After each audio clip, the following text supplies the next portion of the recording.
اور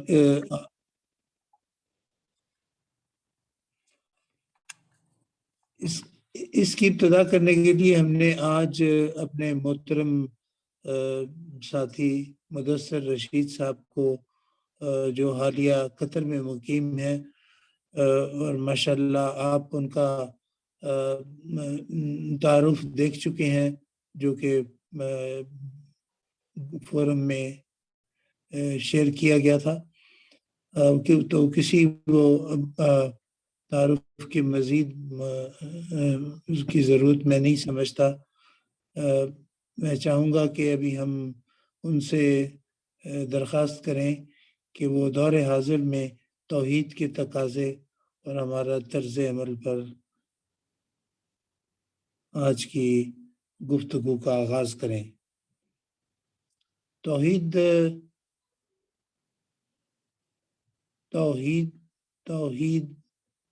کے تقاضے اور ہمارا طرز عمل۔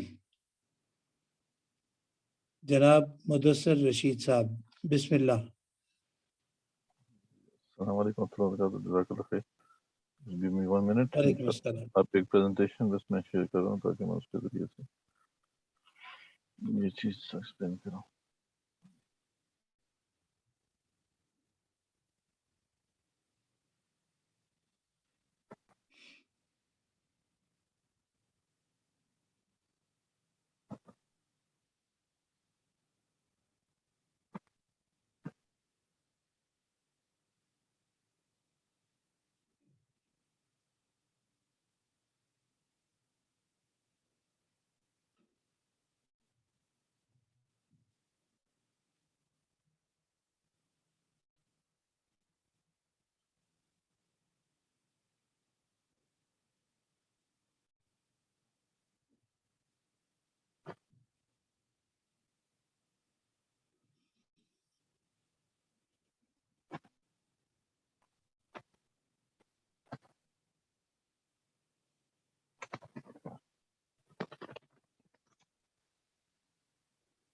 پریزنٹیشن نظر آ رہی؟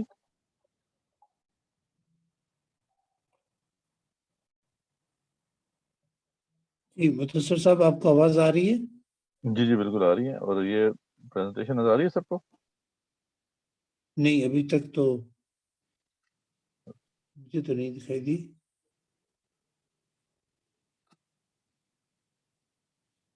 جی اب آ رہی ہے۔ اچھا چلیں، جی اب آ رہی ہے، بسم اللہ۔ نحمده ونصلي على رسوله الكريم، اما بعد، اعوذ بالله من الشيطان الرجيم، بسم الله الرحمن الرحيم، وما يؤمن اكثرهم بالله الا وهم مشركون، صدق الله العظيم۔ رب اشرح لي صدري ويسر لي امري واحلل عقدة من لساني يفقهوا قولي واجعل لي وزيرا من اهلي، آمين یا رب العالمین۔ تو آج کا جو ہمارا موضوع ہے وہ بہت اہم موضوع ہے، کیونکہ اگر یہ کہا جائے تو یہ بات غلط نہ ہوگی کہ توحید ہمارے دین کی ریڑھ کی ہڈی ہے، یعنی جیسا سپائن ہے ہماری، وہ پورے جسم کو اس نے اٹھایا ہوا ہوتا ہے، اور اگر سپائن سلامت نہ رہے تو آپ کو پتہ ہے کہ پورا جسم کا جو سٹرکچر ہے وہ نہیں چل سکتا۔ بالکل ایسے ہی اگر ہم توحید کو دیکھیں تو اس کی یہ امپورٹنس ہے، یعنی مرکزی حیثیت ہے ہمارے دین کے اندر۔ تو اگر توحید کو ہم بیچ میں سے نکال دیں تو دین ختم ہو جائے گا۔ تو یہی سمجھ لیں کہ دین کی ہر جو جڑ ہے وہ توحید کے نظریے کے اندر ہی ہے۔ تو اس لیے ہمیں اس بات کو بڑے اچھے طریقے سے سمجھنا ہے کہ یہ کانسیپٹ آف توحید ہے کیا، اور آج کے دور میں ہم کس طریقے سے اس نظریے کو اپنا سکتے ہیں، جیسا کہ موضوع بھی ہے آج کا۔ تو سب سے پہلے ہم اس کی اہمیت کو دیکھ لیتے ہیں۔ علامہ اقبال رحمۃ اللہ علیہ کہ ایک شعر سے ہی یہ بات ہمارے سامنے کھل کے واضح ہو جاتی ہے کہ اقبال فرماتے ہیں کہ زندہ قوت تھی جہاں میں یہ توحید کبھی، آج کیا ہے فقط ایک مسئلہ علم الکلام۔ یعنی کبھی یہی نظریہ توحید ایک قوت، ایک زندہ قوت ہوا کرتی تھی۔ اسی نظریے نے ایک چھوٹی سی جو بن پینسولا میں رہنے والی ایک چھوٹی سی کمیونٹی تھی، اس کو وہ اسٹرینتھ عطا کر دی تھی کہ پوری دنیا پر اللہ تعالیٰ نے ان کو غلبہ عطا کیا۔ یعنی یہ ایک نظریہ ہی تھا جس نے ان کو یہاں سے اٹھا کر اس مقام تک پہنچا دیا۔ اور آج ہمارا حال کیا ہے کہ توحید صرف ایک علم الکلام کا مسئلہ بن کے رہ گئی. توحید کا نظریہ جو ہے اس کی اصل اسٹرینتھ اس کے اندر سے نکل چکی ہے. اب صرف کچھ فقہی کچھ کلامی مباحث ہیں, بس اس سے آگے بات جو ہے نہیں بڑھ رہی. ٹھیک ہے, آیا جو ہے اللہ تعالیٰ عرش کے اوپر ہیں یا نہیں ہیں, اللہ تعالیٰ ہر وقت جو ہے وہ عرش پر ہی مستوی رہتے ہیں یا نہیں, یا پھر یہ ہے کہ اللہ تعالیٰ فی السماء ہیں یا ہر جگہ موجود ہیں, یا یہ اور یا وہ, یعنی اس طرح کے کئی مباحث ہیں اللہ تعالیٰ کی ذات سے متعلق یا صفات سے متعلق, یا صفات باری تعالیٰ جو ہیں وہ عین ذات ہیں یا غیر ذات ہیں. تو اس طرح کے کئی مباحث کے اندر پھر امت الجھ کے رہ گئی, اور جو اصل اسٹرینتھ تھی اس نظریے کی وہ ہم نے کھو دی. تو نظریات کی بڑی امپورٹنس ہوتی ہے. آئیڈیالوجیز ہمارے کردار, ہمارے عمل کے اوپر ایک گہرا اثر ڈالتی ہیں, اور نہ صرف یہ ہے کہ وہ ایک فرد کو متاثر کرتی ہیں آئیڈیالوجیز, بلکہ ایک پوری کی پوری قوم کو متاثر کرتی ہیں. ٹھیک ہے, اگر آپ نے اس کو سمجھنا ہے کہ کیسے ایک چھوٹا سا نظریہ ایک پوری کی پوری قوم کے نظریے کو تبدیل کر کے رکھ دیتا ہے اور قوم کے کردار کو ہلا کے رکھ دیتا ہے, تو اس کی بہترین مثال ہمارے سامنے قرآن مجید میں ہی موجود ہے. بنی اسرائیل, اللہ تعالیٰ فرماتے ہیں نا ان کے بارے میں کہ اللہ تعالیٰ نے ان کو پوری دنیا بجہان والوں پر فضیلت عطا کی. ٹھیک ہے, فضلتکم علی العالمین. ٹھیک ہے, اللہ ان کو کہتے ہیں کہ ہمیں تمہیں جو ہے تمام جہان والوں پر فضیلت عطا کی. یعنی کہاں پر وہ ایک ایسی قوم جس کو اللہ تعالیٰ نے بڑا چہیتا رکھا تھا, اور جس کے اندر انبیاء رسول علیہ السلام کی ان کا ایک نہ ختم ہونے والا سلسلہ ہے جو ان کے اندر مبعوث رہا, بلکہ ان کی صحیح معنی میں تربیت اور ان کی جو لیڈرشپ تھی وہ سب کے سب جو ہے وہ انبیاء رسول علیہ السلام کے ہاتھ میں تھی. تو یہ اللہ تعالیٰ نے ان کو شرف بخشا تھا. تو ایک اتنی عظیم قوم, اتنی بڑی قوم آخر گرتے گرتے اس مقام پر کیسے پہنچ گئی کہ وہ اپنے نبیوں کو تک کو نہیں چھوڑتے تھے, ان کو قتل کرتے تھے اور اس پہ پھر فخر بھی کیا کرتے تھے. ٹھیک ہے, باقی جو اخلاقی گراوٹ تھی ان کے اندر وہ جو آئی اس کے سارے جو ہے نقوش اللہ تعالیٰ نے قرآن میں بیان کر دیے ہیں. تو آخر یہ کیوں ہوا ایسا کہ آخر یہ ایک ایسی قوم جو ہے وہ اس مقام سے اس جگہ پر اپنی پستی کے اس مقام تک کیسے پہنچ گئی. تو سورہ آل عمران میں بھی اور سورہ بقرہ میں بھی اس کو واضح کیا گیا. اللہ تعالیٰ نے اس کی ریزن بتاتے ہوئے فرمایا کہ ذالک بانہم, یہ سب کیوں ہوا, یہ اس لیے ہوا قالوا کہ انہوں نے یہ کہنا شروع کر دیا لن تمسنا النار الا ایاما معدودات, ہمیں آگ چھو ہی نہیں سکتی مگر گنتی کے چند دن. دیکھیں بظاہر یہ ایک چھوٹا سا نظریہ ہے, ایک چھوٹی سی بات ہے نا کہ ہمیں آگ نہیں چھو سکتی مگر گنتی کے چند دن, لیکن اس نظریے نے یہ حال کر دیا اس قوم کا کہ یہ پستی, اخلاقی پستی کی گہرائیوں میں اتر گئی. تو یہ آخر وجہ ہے نا, نظریات کی امپورٹنس ہوتی ہے. تو اللہ فرماتے ہیں وغرہم فی دینہم ما کانوا یفترون, تو ان کے یہ جو ہے نا انہوں نے دین کے والے سے جو خود ساختہ ان کا ایک نظریہ تھا اس نے ان کو دھوکے میں ڈال دیا, دھوکے میں ڈال دیا اور وہ اس مقام تک پہنچ گئے. تو یہ ہے نظریات کی اہمیت. تو اس لیے اس کانٹیکس میں اس بات کو سمجھے کہ نظریہ توحید آج ہم صحیح معنوں میں اس کو اپنا ہی نہیں ہوئے, اپنایا ہی نہیں ہوا, نہ انفرادی سطح پر ہم نے اس کو اپنایا ہوا ہے, اور قومی سطح پر تو جو اس کا حال ہم نے کیا ہے وہ تو ابھی آپ کے سامنے کھل جائے گا, اس کی حقیقت آپ کے سامنے کھل جائے گی. تو یہ جو ہے اس بات کو ہمارے سامنے واضح رہنا چاہیے کہ نظریات کو تبدیل کرنا یہ کوئی معمولی اسٹرگل نہیں ہوتی ہے, بلکہ صحیح معنوں میں اصل جو ریولوشنری اسٹرگل ہوتی ہے وہ آئیڈیولوجیکل اسٹرگل ہی ہوتی ہے, کیونکہ نظریات کو جب آپ چینج کرتے ہیں تو پھر بہت ساری چیزیں پھر تبدیل ہو جاتی ہیں اس کے ساتھ. تو اس میں جس طرح بھی آپ کی ترتیب ہے, کوشش تو ہماری یہ ہوتی ہے کہ اس کو انٹریکٹیو رکھیں, اور کم لوگ ہیں تو ہم اس کو انٹریکٹیو رکھ سکتے ہیں, یا پھر جس طرح بھی آپ حماد بھائی یا صاحب آپ بتا دیں کہ اس کو اینڈ میں ہمیں کوشچن رکھتے ہیں یا ساتھ ساتھ ہم ڈسکشن بھی کرتے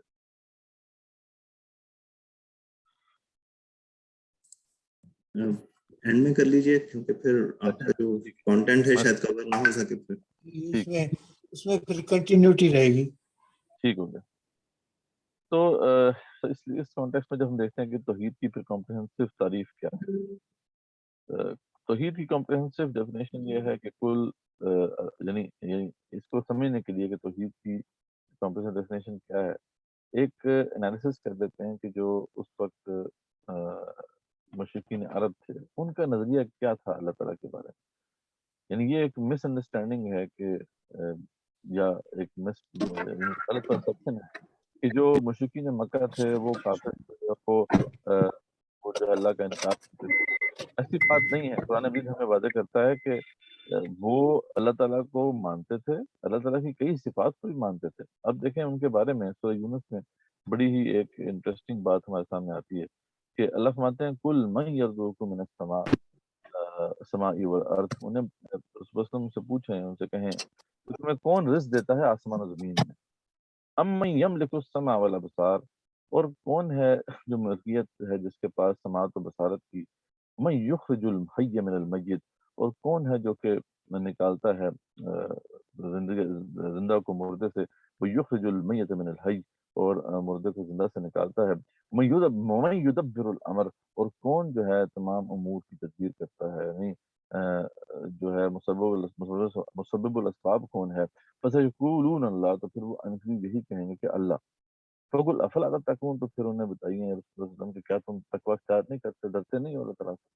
اب یہاں پہ دیکھیں کہ انٹرسٹنگ بات کیا ہے کہ مشرکین مکہ اللہ تعالیٰ کو رازق مانتے تھے, اللہ تعالیٰ کو سماعت و بصارت کا مالک بھی مانتے تھے, اس کو زندگی اور موت کا بھی مالک مانتے تھے, اور مسبب الاسباب بھی مانتے تھے. جیسے آج کل ہم اکثر ایک جملہ سنتے ہیں کہ اللہ کے کرنے سے ہوتا ہے, مخلوق سے نہیں ہوتا, یا اسباب سے نہیں ہوتا. تو یہ بھی نظریہ وہ مانتے تھے, یعنی اللہ کو خالق, اللہ کو رازق, مالک اور مسبب الاسباب سب جو ہے ان صفات کو مانتے تھے. یعنی اس کا مطلب ہے کہ ان کے اندر ان کے نظریہ توحید کے اندر کو رکھنا پڑا ہوا تھا, ورنہ وہ کلی طور پر اللہ تعالیٰ کے انکاری نہیں تھے, لیکن پھر بھی کافر قرار پائے, مشرک قرار پائے. تو اس لیے ہمیں سوچنا چاہیے کہ آج ہماری جو سوسائٹی ہے اس کے اندر بھی تو یہی معاملہ ہے نا کہ اللہ کو تو مانتے ہیں, میجورٹی تو وہ لوگ ہیں کہ جو اللہ تعالیٰ کے ماننے والے ہیں, لیکن سوال یہاں پہ ہی پیدا ہوتا ہے کہ پھر اللہ تعالیٰ کی کیا وہ تمام صفات کے ساتھ اسے مان رہے ہیں, نہیں مان رہے. ورنہ تو مشرکین مکہ بھی اللہ تعالیٰ کو تو مانتے تھے. ٹھیک, تو یہ اس سے ہمیں پتہ چلتا ہے کہ ان کی سوسائٹی اور ہماری سوسائٹی کے اندر کافی آپ کو معاصرت نظر آئے گی اس لحاظ سے. اور ہم آگے جا کے جیسا انالیسس کریں گے تو آپ کو پتہ چلے گا کہ بہت سی ایسے نظریات ہیں جو کہ اس وقت عربین پینسولا جو میں رائج تھے, جو آج بھی ہماری سوسائٹی کے اندر موجود ہیں. تو معلوم ہوا کہ اللہ کو صرف خالق, مالک, رازق, زندگی اور موت کا مالک یا پھر مسبب الاسباب مان لینے سے توحید کمپلیٹ نہیں ہوتی ہے, بلکہ اس کے لیے ہمیں پھر تمام صفات کا جو ہے ماننا, اور اس کے تمام جزیات کو, اس کی ڈیٹیلز کو تسلیم کرنا اور اس کو ایکسیپٹ کرنا ہمارے لیے بہت ضروری ہے. ورنہ ہم جو ہے بیسیکلی نظریہ توحید پر نہیں ہیں. تو اس لیے اس کی جو کمپریہنسو ڈیفینیشن اب ہمارے سامنے آتی ہے وہ ایمان مجمل ہے, بیسیکلی جو ہمیں بچپن سے پڑھایا بھی جاتا ہے, لیکن شاید ہم نے اس طریقے سے اس پہ غور نہ کیا ہو کہ آمنت باللہ کما ہوا باسمائہ و صفاتہ وقبلت جمیع احکامہ اقرار باللسان و تصدیق بالقلب. تو یہ ہے اس کی کمپریہنسو ڈیفینیشن کہ میں اللہ تعالیٰ کو مانتا ہوں جیسا کہ وہ ہے اپنے اسماء و صفات کے ساتھ, اور اس کے تمام احکامات کو میں تسلیم بھی کرتا ہوں زبان سے اور دل سے اس کی تصدیق بھی کرتا ہوں. اقرار سے, زبان سے بھی اقرار کرتا ہوں اور دل سے اس کی تصدیق بھی کرتا ہوں تمام احکامات کو. یعنی اللہ کی تمام صفات, اللہ کو اس کے تمام اسماء و صفات کے ساتھ مانتا بھی ہوں اور پھر اللہ کی بھی مانتا ہوں. ٹھیک ہے, تو صرف زبانی کلامی مان لینے سے توحید کمپلیٹ نہیں ہوتی, بلکہ عمل کے اندر بھی اس کا ایک عکس نظر آنا لازمی ہے اگر ہم صحیح معنوں میں توحید کو اپنانا چاہتے ہیں. تو یہ تو اس کی ایک جو ہے وہ ٹیکسٹ بک ڈیفینیشن آپ کہہ لیں وہ ہو گئی. تو اب اس کو سمجھنے کے لیے, کانسیپٹ آف توحید کو سمجھنے کے لیے ضروری ہے کہ ہم اس کی ضد, یعنی اس کا جو اس کی جو اپوزٹ ایک نظریہ ہے شرک, اس کو سمجھے, کیونکہ کمپریہنسو کانسیپٹ ہے یہ بہت, اور اس کی بہت سی گہرائیاں ہیں. تو ہم توحید کے کانسیپٹ کو گریس نہیں کر پائیں گے. اس لیے بہتر طریقہ یہ ہوتا ہے کہ ایسے کہ اگر بڑے نظریے کو ہم جب سمجھنے کی کوشش کرتے ہیں تو اس کی ضد سے اس کو سمجھیں تو زیادہ اچھے طریقے سے بات سمجھ میں آتی ہے. تو اب توحید کی ضد ہے وہ شرک ہے, تو ہم اب پہلے شرک کو سمجھیں گے تفصیل سے, اور اس کے ذریعے سے پھر ہم توحید کے نظریے کو سمجھنے کی کوشش کریں گے. تو اس لیے پہلے ہم شرک کو اب تفصیل سے دیکھتے ہیں. شرک کے والے سے بھی یہ بات ہمارے سامنے بالکل واضح ہے. ایک بات میں نے بالکل لیکچر کے آغاز میں تلاوت کی اور اس میں واضح کیا کہ اللہ فرماتے ہیں کہ انسانوں کی اکثریت کا حال یہ ہے کہ وہ اللہ کو مانتے تو ہیں لیکن ساتھ شرک بھی کرتے ہیں. اور یہ بات واقعی ایک بہت بڑا المیہ ہے کہ اللہ تعالیٰ کی ذات و صفات میں شرک جو ہے ان قوموں میں بھی رہا جو اللہ تعالیٰ کو مانتے تھے, اور یہی حال اس امت مسلمہ کا بھی ہے اللہ ماشاء اللہ. تو اللہ تعالیٰ نے اس کو بھی واضح کر دیا کہ اللہ شرک کو کبھی معاف نہیں کرے گا. یعنی اللہ تعالیٰ کے نزدیک شرک بہت بڑا جرم ہے, اسے کبھی معاف نہیں کیا جائے گا. ان اللہ لا یغفر ان یشرک بہ ویغفر ما دون ذلک لمن یشاء. یعنی اس کے سوا جتنے بڑے گناہ ہیں اگر اللہ چاہے تو معاف کر دے, لیکن شرک اللہ کبھی معاف نہیں کرے گا. ومن یشرک باللہ فقد افتری اثما عظیما. کیونکہ جس نے بھی شرک کیا اس نے اللہ پہ بہت بڑا جو ہے بہتان باندھا.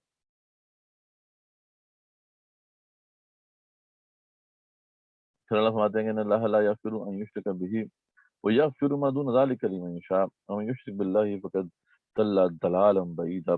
کہ یہ بے شک اللہ تعالیٰ سے معاف نہیں کرے گا جس نے شرک کیا, اور اس کے علاوہ جس کو بھی چاہے اللہ تعالیٰ معاف کر دے گا. کیونکہ جس نے بھی شرک کیا فقط ضل ضلالا بعیدا, تو وہ بہت دور کی گمراہی میں پڑ گیا. تو اس بات کو ہمیں اچھی طرح سمجھنا ہے کہ یہ ایک بہت بڑی گمراہی ہے اور ظلم ہے. اور یہ بھی قرآن میں ہی آتا ہے کہ ان الشرک لظلم عظیم. سورۃ لقمان نے جب اپنے بیٹے سے نصیحتیں کی تھی اس میں بھی یہ بات آئی تھی کہ یہ بہت بڑا ظلم ہے. اور ظلم کیا ہوتا ہے کہ کسی بھی شے کو اس کے اصل مقام سے گرا دیا جائے. تو یہ جو جرم ہے, یعنی یہ ہم جب اللہ تعالیٰ کی ذات و صفات میں شرک کرتے ہیں تو یہی اسی جرم کا ہم ارتکاب کرتے ہیں کہ ہم اللہ تعالیٰ کو اس کے اصل مقام سے نیچے گرا دیتے ہیں. ٹھیک ہے, اور اس لیے جب بھی شرک کی بات آتی ہے تو اللہ تعالیٰ اس کے جواب میں کہتے ہیں, اللہ فرماتے ہیں کہ اللہ سے پاک ہے. ٹھیک ہے, تو سبحان کا لفظ آتا ہے کہ اللہ تعالیٰ جو ہے اس سب جو ہے بہتان سے پاک ہے جو کہ لوگ اس کے والے سے لگاتے ہیں, اور اللہ کے اس مقام کو جو ہے اس سے گرانے کی کوشش کرتے ہیں. تو یہ شرک کی ایک ڈیفینیشن ہے, اس کی ہلاکت خیزی ہے, ہمارے سامنے رہنی چاہیے. اور یہ بات جو میں نے بتایا تھا کہ یہ بھی ایک بہت بڑا المیہ ہے کہ اکثریت ماننے والے بھی شرک میں مبتلا ہے. اس حوالے سے پھر ہم اب دیکھتے ہیں کہ شرک کی اقسام کیا ہیں اور کس طریقے سے ہم اس کو گراسپ کر سکتے ہیں. کچھ اصولی باتیں ہم سمجھ لیں تاکہ آج کے دور میں بھی ہم جو موجود شرک ہیں اس کو سمجھ سکیں. تو شرک کی اقسام میں اگر ہم دیکھیں تو دو بڑی قسمیں ہیں اس کی. ایک ہے عقیدے کا شرک اور دوسرا ہے صفات, دوسرا ہے عمل کا شرک. تو ایک ہے عقیدے میں شرک, یعنی انسان کا نظریہ خراب ہو جائے, اس کا عقیدہ خراب ہو جائے. اور اس کی پھر آگے دو سب کیٹیگریز ہیں, شرک ذات اور شرک صفات. یعنی اللہ کی ذات میں شرک کر دینا اور یا اللہ کی صفات میں شرک کر دینا. اس کو ہم تفصیل سے دیکھیں گے. اور دوسری پھر جو شرک کی قسم وہ ہے شرک فی العمل, یعنی عقیدہ تو ٹھیک ہو لیکن عمل ٹھیک نہ ہو. ٹھیک ہے, تو عقیدہ اور عمل ان دونوں کو ہمیں اچھی طریقے سے سمجھنا ہے.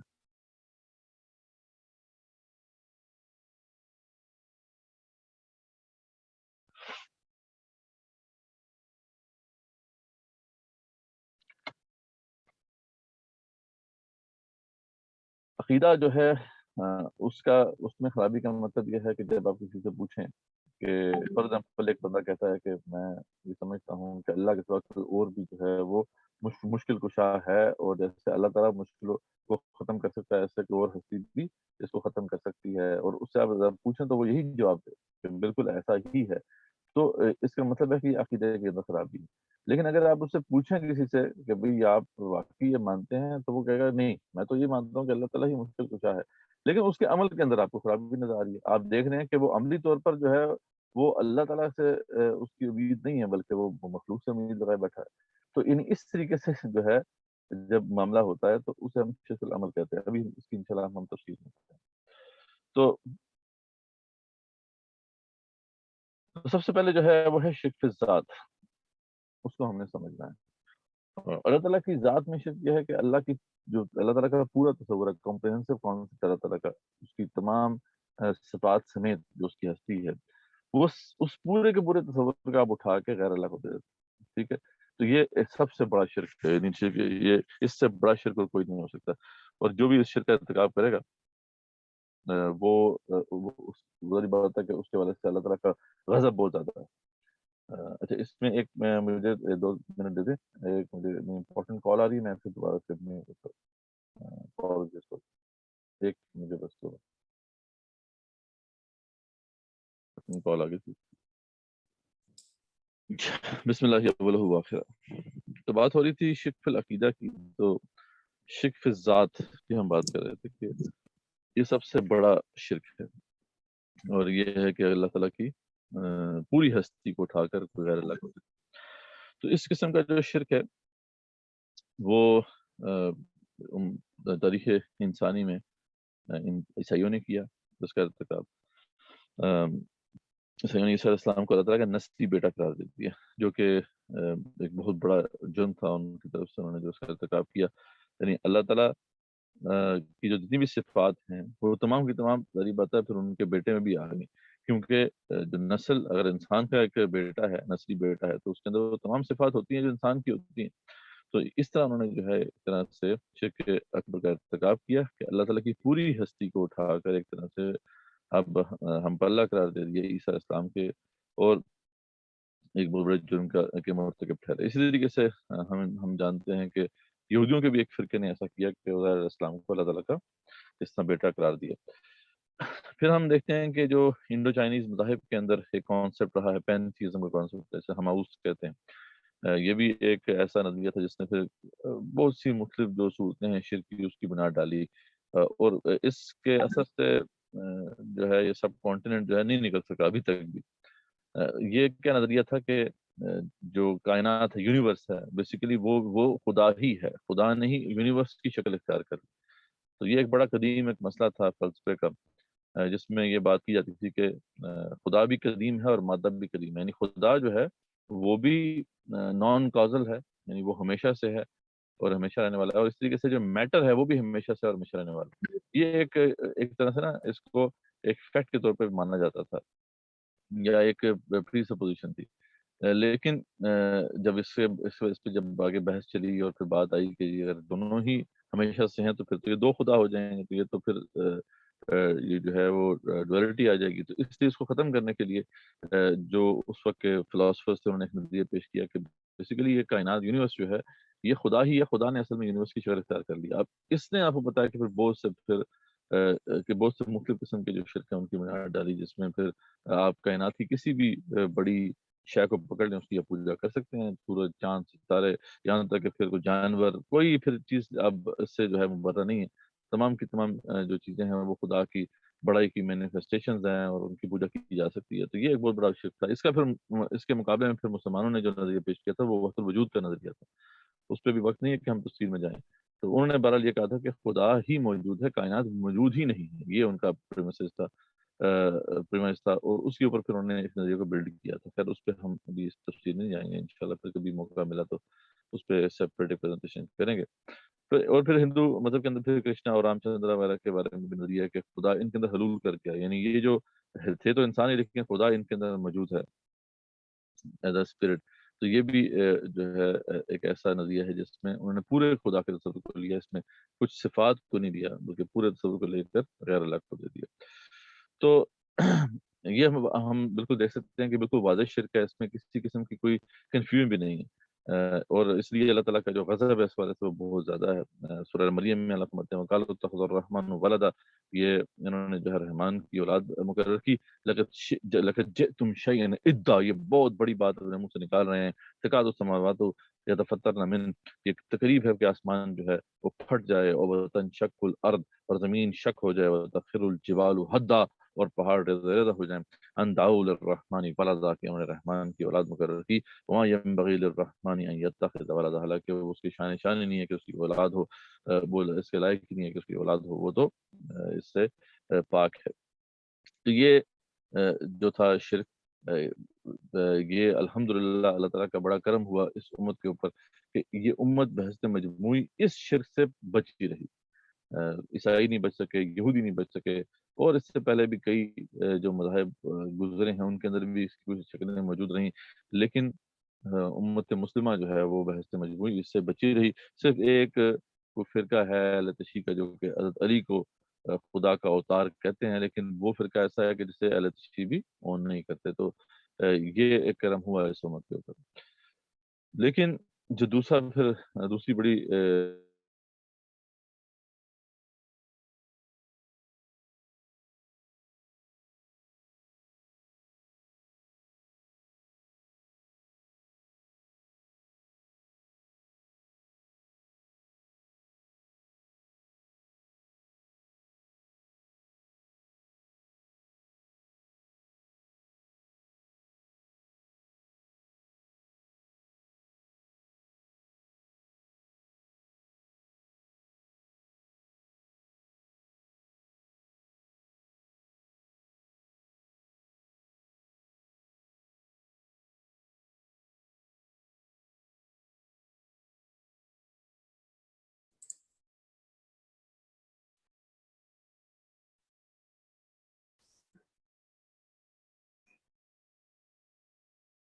اچھا بسم اللہ الرحمن.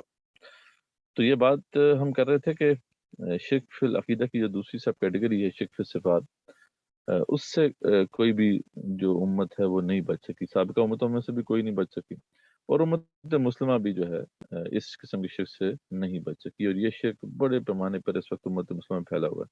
تو اس کو ہم سمجھنے کی کوشش کرتے ہیں کہ یہ اس میں اس لیے مبتلا ہو جاتے ہیں لوگ اور قومیں کیونکہ اس کو سمجھنا بڑا مشکل ہے، اور اس کی کئی ڈائمینشنز ہیں. یعنی اس کی شکلیں جو ہیں وہ آپ صحیح معنوں میں دیکھیں تو وہ لامحدود ہیں. یعنی پتہ نہیں کتنی شکلیں اس کی بن سکتی ہیں، کیونکہ اللہ تعالیٰ کی کئی صفات ہیں. ہر صفت کو اچھی طرح سمجھنا اور پھر یہ دیکھنا کہ آیا ہمارا کوئی جو نظریہ ہے وہ ایسا تو نہیں ہم نے اپنا لیا کہ جس میں اللہ کی کسی صفت کے اندر شرک ہو رہا ہے. یہ انالیسس کرنا بندہ اس کو ہر بندے کی بس کی بات نہیں ہوتی. اس لیے اس میں اپنے آپ کو بڑے ہی آپ کو ایک تو آپ کو نالج ہونا چاہیے تمام صفات کا، اور ان کی جو مختلف جو ان کے امپیکٹس ہیں ان کا بھی پتہ ہونا چاہیے. پھر جا کے کہیں انسان جو ہے اس سے بچنے کی کوشش کرے تو بچ سکتا ہے. تو لیکن اس کے لیے کچھ ہم اصول ہم دیکھیں گے کہ وہ کون سے اصول ہیں جو اسکالرز نے بیان کیے ہیں جن کو ہم مد نظر رکھیں تو ہم اس قسم کی شرک سے بچ سکتے ہیں. تو بات یہ ہو رہی تھی کہ اللہ تعالیٰ کی جو ہے پوری ہستی کو تو کسی نے اٹھا کر غیر اللہ کو نہیں دیا، بلکہ اللہ کی چند صفات کو اٹھا کر غیر اللہ کو دے دیا. یعنی غیر اللہ کو اللہ کے ہم پلہ قرار دے دیا کسی پرٹیکولر صفت کے اندر.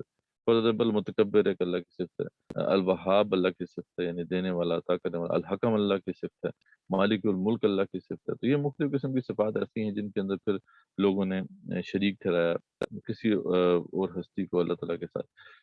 باقی تمام صفات کو مان رہے تھے.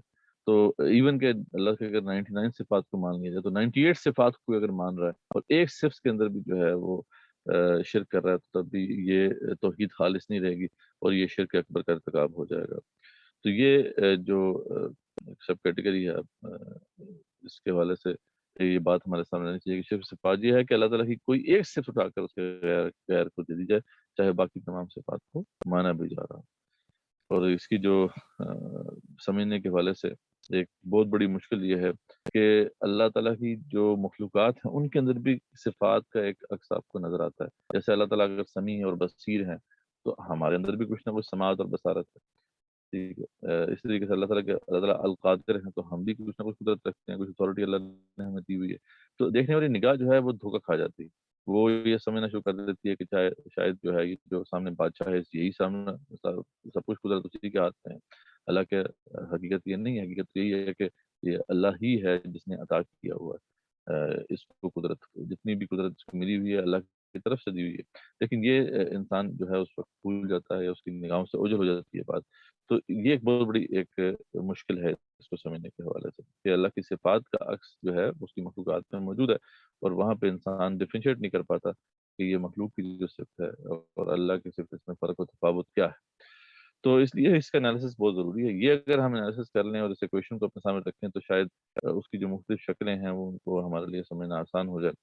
تو اللہ کی جو صفات ہیں ان کے حوالے سے یہ بات ہمارے سامنے آنی چاہیے کہ وہ ذاتی ہیں، لامحدود ہیں اور ہمیشہ سے اور ہمیشہ رہنے والی ہیں. یعنی ذاتی ہیں، اس کو کسی نے عطا نہیں کی ہوئی. دوسری یہ ہے کہ وہ لامحدود ہیں، ان لمیٹڈ ہیں. اور تیسرا یہ ہے کہ وہ ہمیشہ سے ہیں اور ہمیشہ رہنے والی ہیں. اور مخلوق کی جو صفات ہیں وہ عطائی ہیں. جو بھی مخلوق میں آپ کو صرف نظر آئے گی وہ اللہ تعالیٰ کی عطا کرتا ہے. ٹھیک ہے. اور جو بھی مخلوق کی جو صفات ہیں وہ اللہ تعالیٰ کی صفات کے مقابلے میں محدود ہیں، لمیٹڈ ہیں. ہماری سماعت لمیٹڈ ہے، ہماری بصارت لمیٹڈ ہے، جبکہ اللہ تعالیٰ کی جو صفات ہیں وہ ان لمیٹڈ ہیں. اس کی سماعت بھی ان لمیٹڈ ہے، اس کی بصارت بھی ان لمیٹڈ ہے، اس کی قدرت بھی ان لمیٹڈ ہے. اور اس طریقے سے ہماری صفات نہ تو ہمیشہ سے نہ ہمیشہ رہنے والی ہیں، ہمیں عطا کی گئی ہیں خاص وقت سے پہلے. ہم تو موجود ہی نہیں تھے، ہمیں صفات ملی اور اس کے بعد ہمیشہ ہمارے پاس نہیں رہیں گی. اللہ تعالیٰ ان کو واپس بھی لے گا. تو یہ ایک انالیسس ہمارے سامنے اگر رہے تو پھر ہم اس کی مختلف شکلوں کو جو ہے سمجھ سکتے ہیں. اب ہم دیکھتے ہیں کہ اس کی مختلف شکلیں جو ہمارے معاشرے میں رائج ہیں وہ کیا ہیں اور ان کے اندر مس انڈرسٹینڈنگ کیا ہے، تاکہ ہم ان کو کلیئر کر سکیں. اور کیونکہ اس میں سے کچھ شکلیں وہ ہیں جو کہ مشرکین مکہ بھی اس کے اندر مبتلا تھے، تو یعنی اس لحاظ سے زمانہ کوئی زیادہ تبدیل نہیں ہوا. بالکل وہی نظریات جو ان کے تھے وہ ہمارے ہاں بھی جو ہے اسی طریقے سے رائج ہیں، بس کچھ تھوڑا بہت فرق اس کے اندر موجود ہے. کچھ ایسے نظریات ہیں کہ جو خاص طور پہ آج کے دور کے لوگ اس میں مبتلا ہیں. پہلے بھی وہ اس قسم کا شک موجود تھا لیکن اس طرح بڑے پیمانے پر نہیں تھا. تو ہم اب ان کو دیکھتے ہیں، ان شکلوں کو، تاکہ ہم ان کو گریسپ کر سکیں. شفاعت کا مسئلہ سب سے بڑا ہے. ٹھیک ہے. سب سے بڑا جو مسئلہ ہے وہ ہے مسئلہ شفاعت. شفاعت کا نظریہ جو ہے وہ آپ سب لوگ اس سے واقف ہوں گے کہ روز محشر جو ہے اللہ تعالیٰ کے رسول صلی اللہ علیہ وسلم نے بھی ایک سفارش کرنی ہے اپنی امتیوں کے لیے.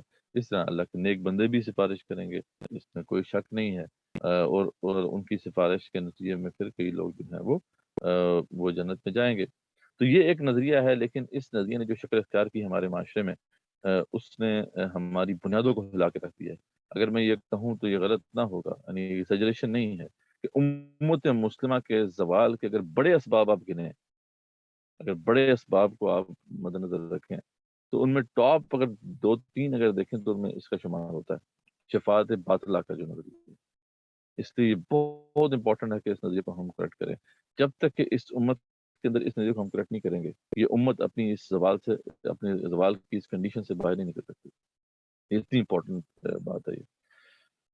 تو ہمارے ہاں جو تصور ہے وہ اس حوالے سے پرورٹ کیسے ہوا، اس کے مختلف جو مختلف فارمز ہیں وہ کیا ہیں. تو صحیح نظریہ تو وہی جیسے میں نے بتا دیا آپ کو کہ اسلام میں شفاعت کا کیا ہے کہ روز محشر اللہ تعالیٰ اپنے بعض نیک بندوں اور انبیاء رسول السلام خصوصاً رسول اکرم سسٹم کو اجازت دیں گے وہ کچھ لوگوں کے لیے شفاعت کریں یا سفارش کریں تاکہ انہیں جہنم سے نکال کر جنت میں ڈالا جا سکے.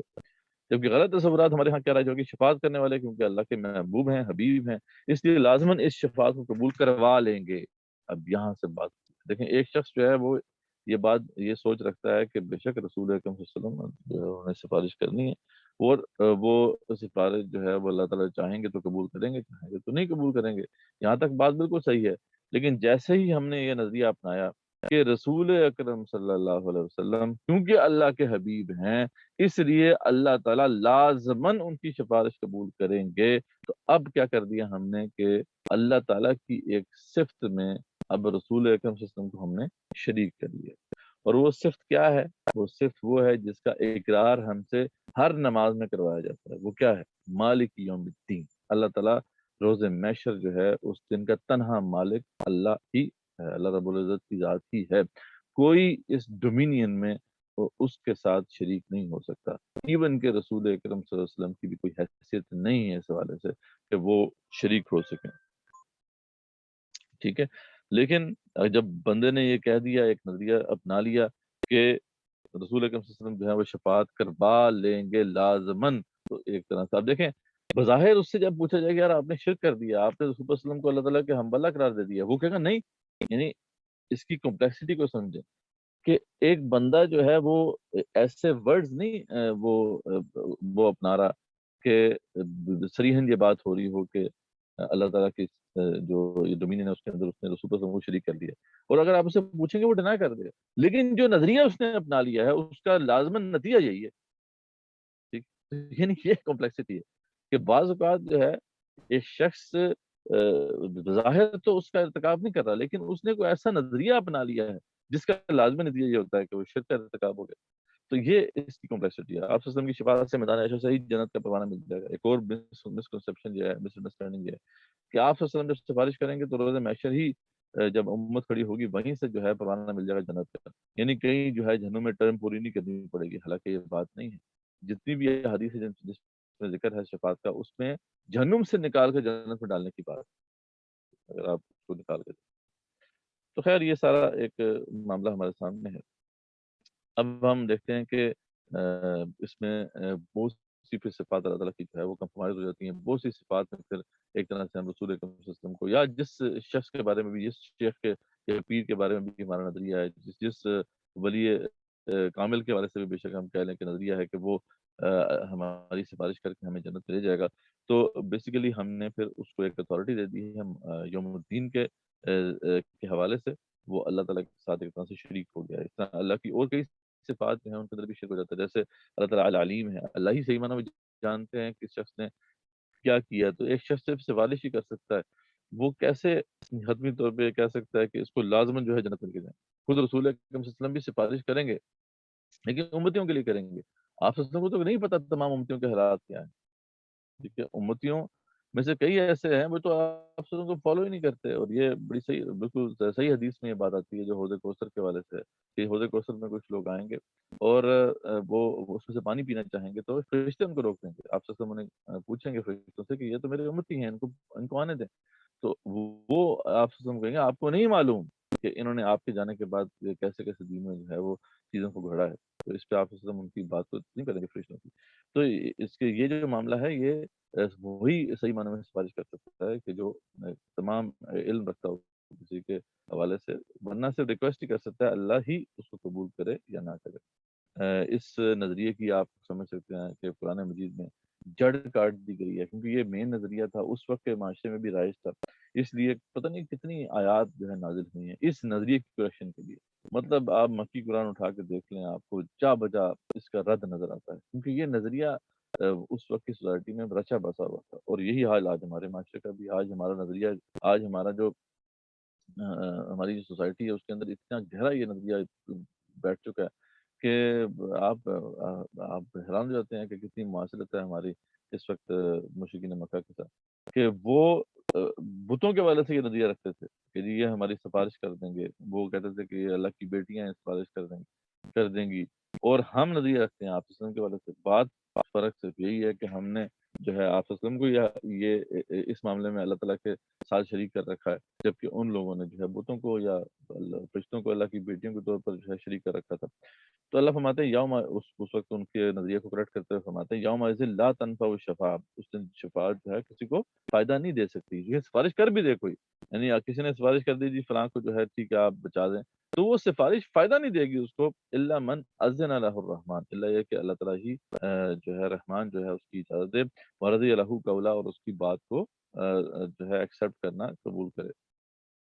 یا اللہ فرماتے ہیں لا یتکلمون الا من اذن له الرحمن وقال صوابا، اس دن تو کوئی بندہ کلام تک نہیں کر سکے گا اللہ یہ کہ رحمان کسی کو اجازت دے. دیکھیں وہاں پہ سفارش بھی بے شک کرنی ہے اللہ کے نیک بندوں نے بھی، اور ایون کہ ہمارے اعمال بھی سفارش کریں گے، قرآن بھی سفارش کرے گا. تو بہت سی اس طرح کی چیزوں نے بھی سفارش کرنی ہے.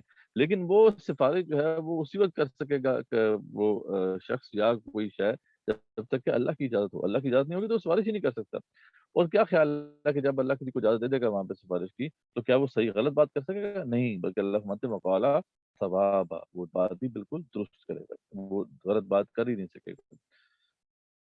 تو یہ ساری آیات جو ہیں اسی کے رد میں نازل ہوئی. سورہ زمر میں پھر اللہ تعالیٰ نے اس پورے معاملے کو ایک طرح سے once and for all settle کر دیا، اور اس کے بعد تو اب اتنی شک کی گنجائش ہی نہیں رہنی چاہیے. اللہ فرماتے ہیں اتخذوا من دون اللہ شفعاء، کن لوگوں نے اللہ کے سوا کوئی اور سفارشی بنا لیے ہیں. قل اولو کانوا لا یملکون شیئا ولا یعقلون، تو انہیں بتا دیں یا رسول اللہ صلی اللہ علیہ وسلم کیا وہ جن کے والے سے یہ باتیں کر رہے ہیں کوئی اتھارٹی نہ رکھتے ہوں نہ ہی عقل رکھتے ہوں، تب بھی آپ یہ سمجھتے ہو کہ وہ سفارش کرتے ہیں؟ کیسی باتیں تم سوچتے ہو؟ قل اللہ الشفاعۃ جمیعا، کان کھول کے سن لو، تمام کی تمام شفاعت حاصل ہے کس اللہ ہی. ختم بات، فل سٹاپ. سفارش اصل میں اللہ ہی نے کرنی ہے. یہ تو جو مخلوق میں اللہ تعالیٰ نے بعض کو کہا ہے کہ آپ ان کو یہ سفارش کر دیں، یہ ان کی تکریم کے لیے ہے بس. تو اصل نظریہ کیا ہے کہ یہ جیسے پرائز ڈسٹریبیوشن سیرمنی ہوتی ہے، اس میں آپ مہمان خصوصی کو بلاتے ہیں اس کی تکریم کے لیے. پرائز تو اس ادارے نے ڈسٹریبیوٹ کرنے ہوتے ہیں جنہوں نے مہمان خصوصی بلایا ہوا ہے. تو اصل میں تو اللہ کی سفارش ہے، اللہ ہی جو ہے اس وجہ سے فیصلہ فرمائیں گے. باقی جو آپ وسلم کو مقام دیا گیا ہے وہ ان کی عزت تکریم کے لیے ہے، یا جن میں نیک لوگ ہیں ان کو مقام دیا گیا ہے جو اللہ کی وہ تکریم کے لیے. تو یہ بات اب ونس اینڈ فار آل جو ہے وہ سیٹل ہوگی. کیوں اللہ فرماتے ہیں لہو ملک السماوات والارض، کیونکہ زمین آسمان کی بادشاہ تو کسی کے پاس نہیں ہے سوائے اس کے، ثم الیہ ترجعون، اور پھر اسی کی طرف تم لوٹ کر جاؤ. اور اس والا سے جو ایک ایک حدیث ہے جو کہ بیسیکلی بنیاد بن گئی ہے اس باطل نظریے کی، وہ بھی انفارچونیٹ ایک معاملہ ہے، حالانکہ بہت ہی خوبصورت وہ حدیث ہے، بڑی طویل حدیث ہے، جس میں روز محشر آپ صلی اللہ علیہ وسلم کے پاس لوگ آئیں گے اور پہلے وہ آدم علیہ السلام سے شروع ہوں گے. وہ ان سے کہیں گے کہ آپ اللہ سے بات کریں تاکہ حساب کتاب شروع ہو. اس وقت پوری انسانیت پریشان ہوگی، لیکن یہ ہے کہ وہ رکھے بعد دیگر آدم علیہ السلام کہیں گے میں یہ کام نہیں کر سکتا، آپ آگے جاؤ، ابراہیم علیہ السلام کے پاس جاؤ. ابراہیم علیہ السلام آگے ان کو موسیٰ علیہ السلام کے پاس بھیج دیں گے، موسیٰ علیہ السلام عیسیٰ علیہ السلام کے پاس بھیج دیں گے، پھر عیسیٰ علیہ السلام ان کو جب آپ سسٹم کے پاس بھیجیں گے تو پھر آپ اس وقت جو ہے اللہ تعالیٰ کے سامنے جو ہے خاص کلمات کے ساتھ اللہ کی حمد بیان کریں گے، اور اس سے پھر حساب کتاب وہ شروع ہوگا. یہ اسے شفاعت کبریٰ کہتے ہیں، جو تمام انسانیت کے لیے ہے آپ صلی اللہ علیہ وسلم کی، اور آپ ہی کو یہ مقام دیا گیا ہے، اور آپ خود یہ تسلیم کریں گے ہاں یہ میرا ہی مقام ہے کہ میں اس والے سے اللہ سے بات کروں. اور پھر آپ صلی اللہ علیہ وسلم سجدے میں گریں گے اور امتی امتی کہیں گے. اس کے بعد پھر وہ کے بعد دیگر جو ہے لوگوں کو جو ہے جہنم سے نکالا جائے گا. تو جہنم سے نکالنے کی بات ہے، یعنی لوگ جہنم میں اپنی ٹرم پوری کریں گے، اس کے بعد آپ کی سفارش سے ان کو فائدہ ہوگا اور آپ کو جنت، ان لوگوں کو جنت میں ڈال دیا جائے گا. تو یہ بیسیکلی اصل مفہوم ہے اس ساری طویل حدیث کا، یا آپ پڑھ سکتے ہیں اس کو، میں تفصیل میں نہیں جاؤں گا اس حدیث کے بھی فی الحال. لیکن یہ ہے کہ یہ بات بالکل ایک مسلمہ حقیقت ہے، آپ سے کی دیگر حدیث میں بھی اس کی وضاحت آتی ہے. جیسے کہ ابن ماجہ کی روایت ہے کہ جس میں آپ سے فرمایا کہ ان شفاعتی یوم القیامہ، کہ بے شک میری جو شفاعت ہے قیامت والے دن ان کس کے لیے ہوگی، اہل الکبائر من امتی، میرے امتیوں میں جو کبائر کا ارتکاب کرنے والے ہیں ان کے لیے ہوگی. ٹھیک ہے، تو گناہگاروں کے لیے وہ سفارش میں بھی جو ہے قبول کی جائے گی، اور ان کو پھر جہنم سے نکال کر جنت میں ڈالا جائے گا. جیسے ایک اور جگہ فرماتے ہیں کہ یخرج قوما من النار بشفاعتی محمد صلی اللہ علیہ وسلم، تو ایک قوم کو نکالا جائے گا اللہ تعالیٰ محمد صلی اللہ علیہ وسلم کی سفارش کے ذریعے، فیدخلون الجنہ، اور ان کو داخل کر دیا جائے گا جنت میں، اور یسمون الجہنمیین، اور ان کا نام بھی اس وقت وہاں پہ جہنمین ہوگا، یعنی وہاں پہ ان کا ایک ٹائٹل بھی ہوگا کہ یہ وہاں سے ہو کر آئے، پروموٹ ہو کر آئے. تو یہ ساری تفصیلات حدیث سے جو حدیث میں موجود ہے سے معلوم ہو جاتا ہے کہ اصل اس کا نظریہ کیا ہے. لیکن بہرحال ہمارے ہاں ایک باطل اس کا ایک تصور رائج ہے، اور جتنا بھی آپ کا نعتیہ کلام ہے یا قوالی کا جو کلام ہے، اگر آپ اس کو اٹھا کے دیکھ لیں، جو کہ بڑے پیمانے پر ایک اثر رسوخ رکھتا ہے ہمارے معاشرے میں، تو اس کے اندر سارے کا سارا جو ہے یہی کچھ بھرا ہوا ہے. ٹھیک ہے، آپ تو سجدے سے سر کو اٹھا لو، آپ کی ساری امت بھری ہے، رخ پہ رحمت کے جھومر سجائے، کملی والے کی محفل سجی ہے. تو مطلب وہ یہ ساری کی ساری جو اس طرح کے قوالیاں ہیں یا جتنی بھی نعتیہ کلام ہے، اس میں آپ سے جو محبت کا اصل میں محبت کی بنیاد وہ بھی یہی ہے کہ آپ نے ہمیں بچا لینا ہے. ٹھیک ہے، اب یہ آپ خود سوچ سکتے ہیں، ایک بڑا دو چار کی طرح کا انالیسس ہے. ایک شخص اگر یہ سمجھتا ہے کہ میں کچھ بھی کر لوں، میں بے شک عمل نہ بھی کروں، تب بھی آپ سے مجھے سفارش کر کے جنت میں لے جائیں گے، تو آپ امیجن کر سکتے ہیں کہ اس شخص کی پھر کیسے اصلاح ہو سکتی ہے. یعنی اس شخص کی اصلاح ہو سکتی ہے مطلب وہ بندے اس کے پاس کوئی موٹیویشن ہی نہیں ہے اپنے آپ کو صحیح کرنے کی. اصل وہ یہ سمجھے بیٹھا ہے کہ بے شک ہم تو جانے گے، ہم نے جنت میں آپ سے لے جائیں گے. بالکل آپ دیکھیں وہی والا معاملہ ہے جیسے بنی اسرائیل کے لیے وہ مسئلہ تھا کہ ایک چھوٹا سا نظریہ انہوں نے اپنا لیا تھا، اس کی وجہ سے بڑا غرق ہو گیا ان کا کہ ہمیں جو ہے آگ چھوئے گی نہیں میں گنتی کے چند دن. یعنی کم سے کم وہ اس لحاظ سے ہم سے بہتر تھے کہ وہ کہتے تھے کہ گنتی کے چند دن تو آگ چھوئے گی، لیکن ہمارا نظریہ تو سبحان اللہ یہ ہے کہ گنتی کے چند دن والا معاملہ بھی نہیں. ہم تو کہتے ہیں بالکل جنت پکی ہے ہماری، ہم تو جنوں میں جانے والے ہی نہیں. تو اس لحاظ سے پھر دیکھ لیں کہ پھر ہمارا حال کہاں پہنچ چکا ہے. تو یہ یہی وجہ ہے کہ اس نظریے کو کریکٹ کرنا یہ ہماری اولین ذمہ داریوں میں سے، اگر ہم اس امت کو اس زوال کی گہرائی سے نکالنا چاہتے ہیں. تو یہ ہم نے اس کا اصل مفہوم پہ واضح کر دیا کہ جیسے پرائز ڈسٹریبیوشن سیریمنی ہوتی ہے بالکل ویسے ہی تکریم کے لیے ہے، ورنہ اصل میں شفاعت اللہ تعالیٰ ہی کی ہے.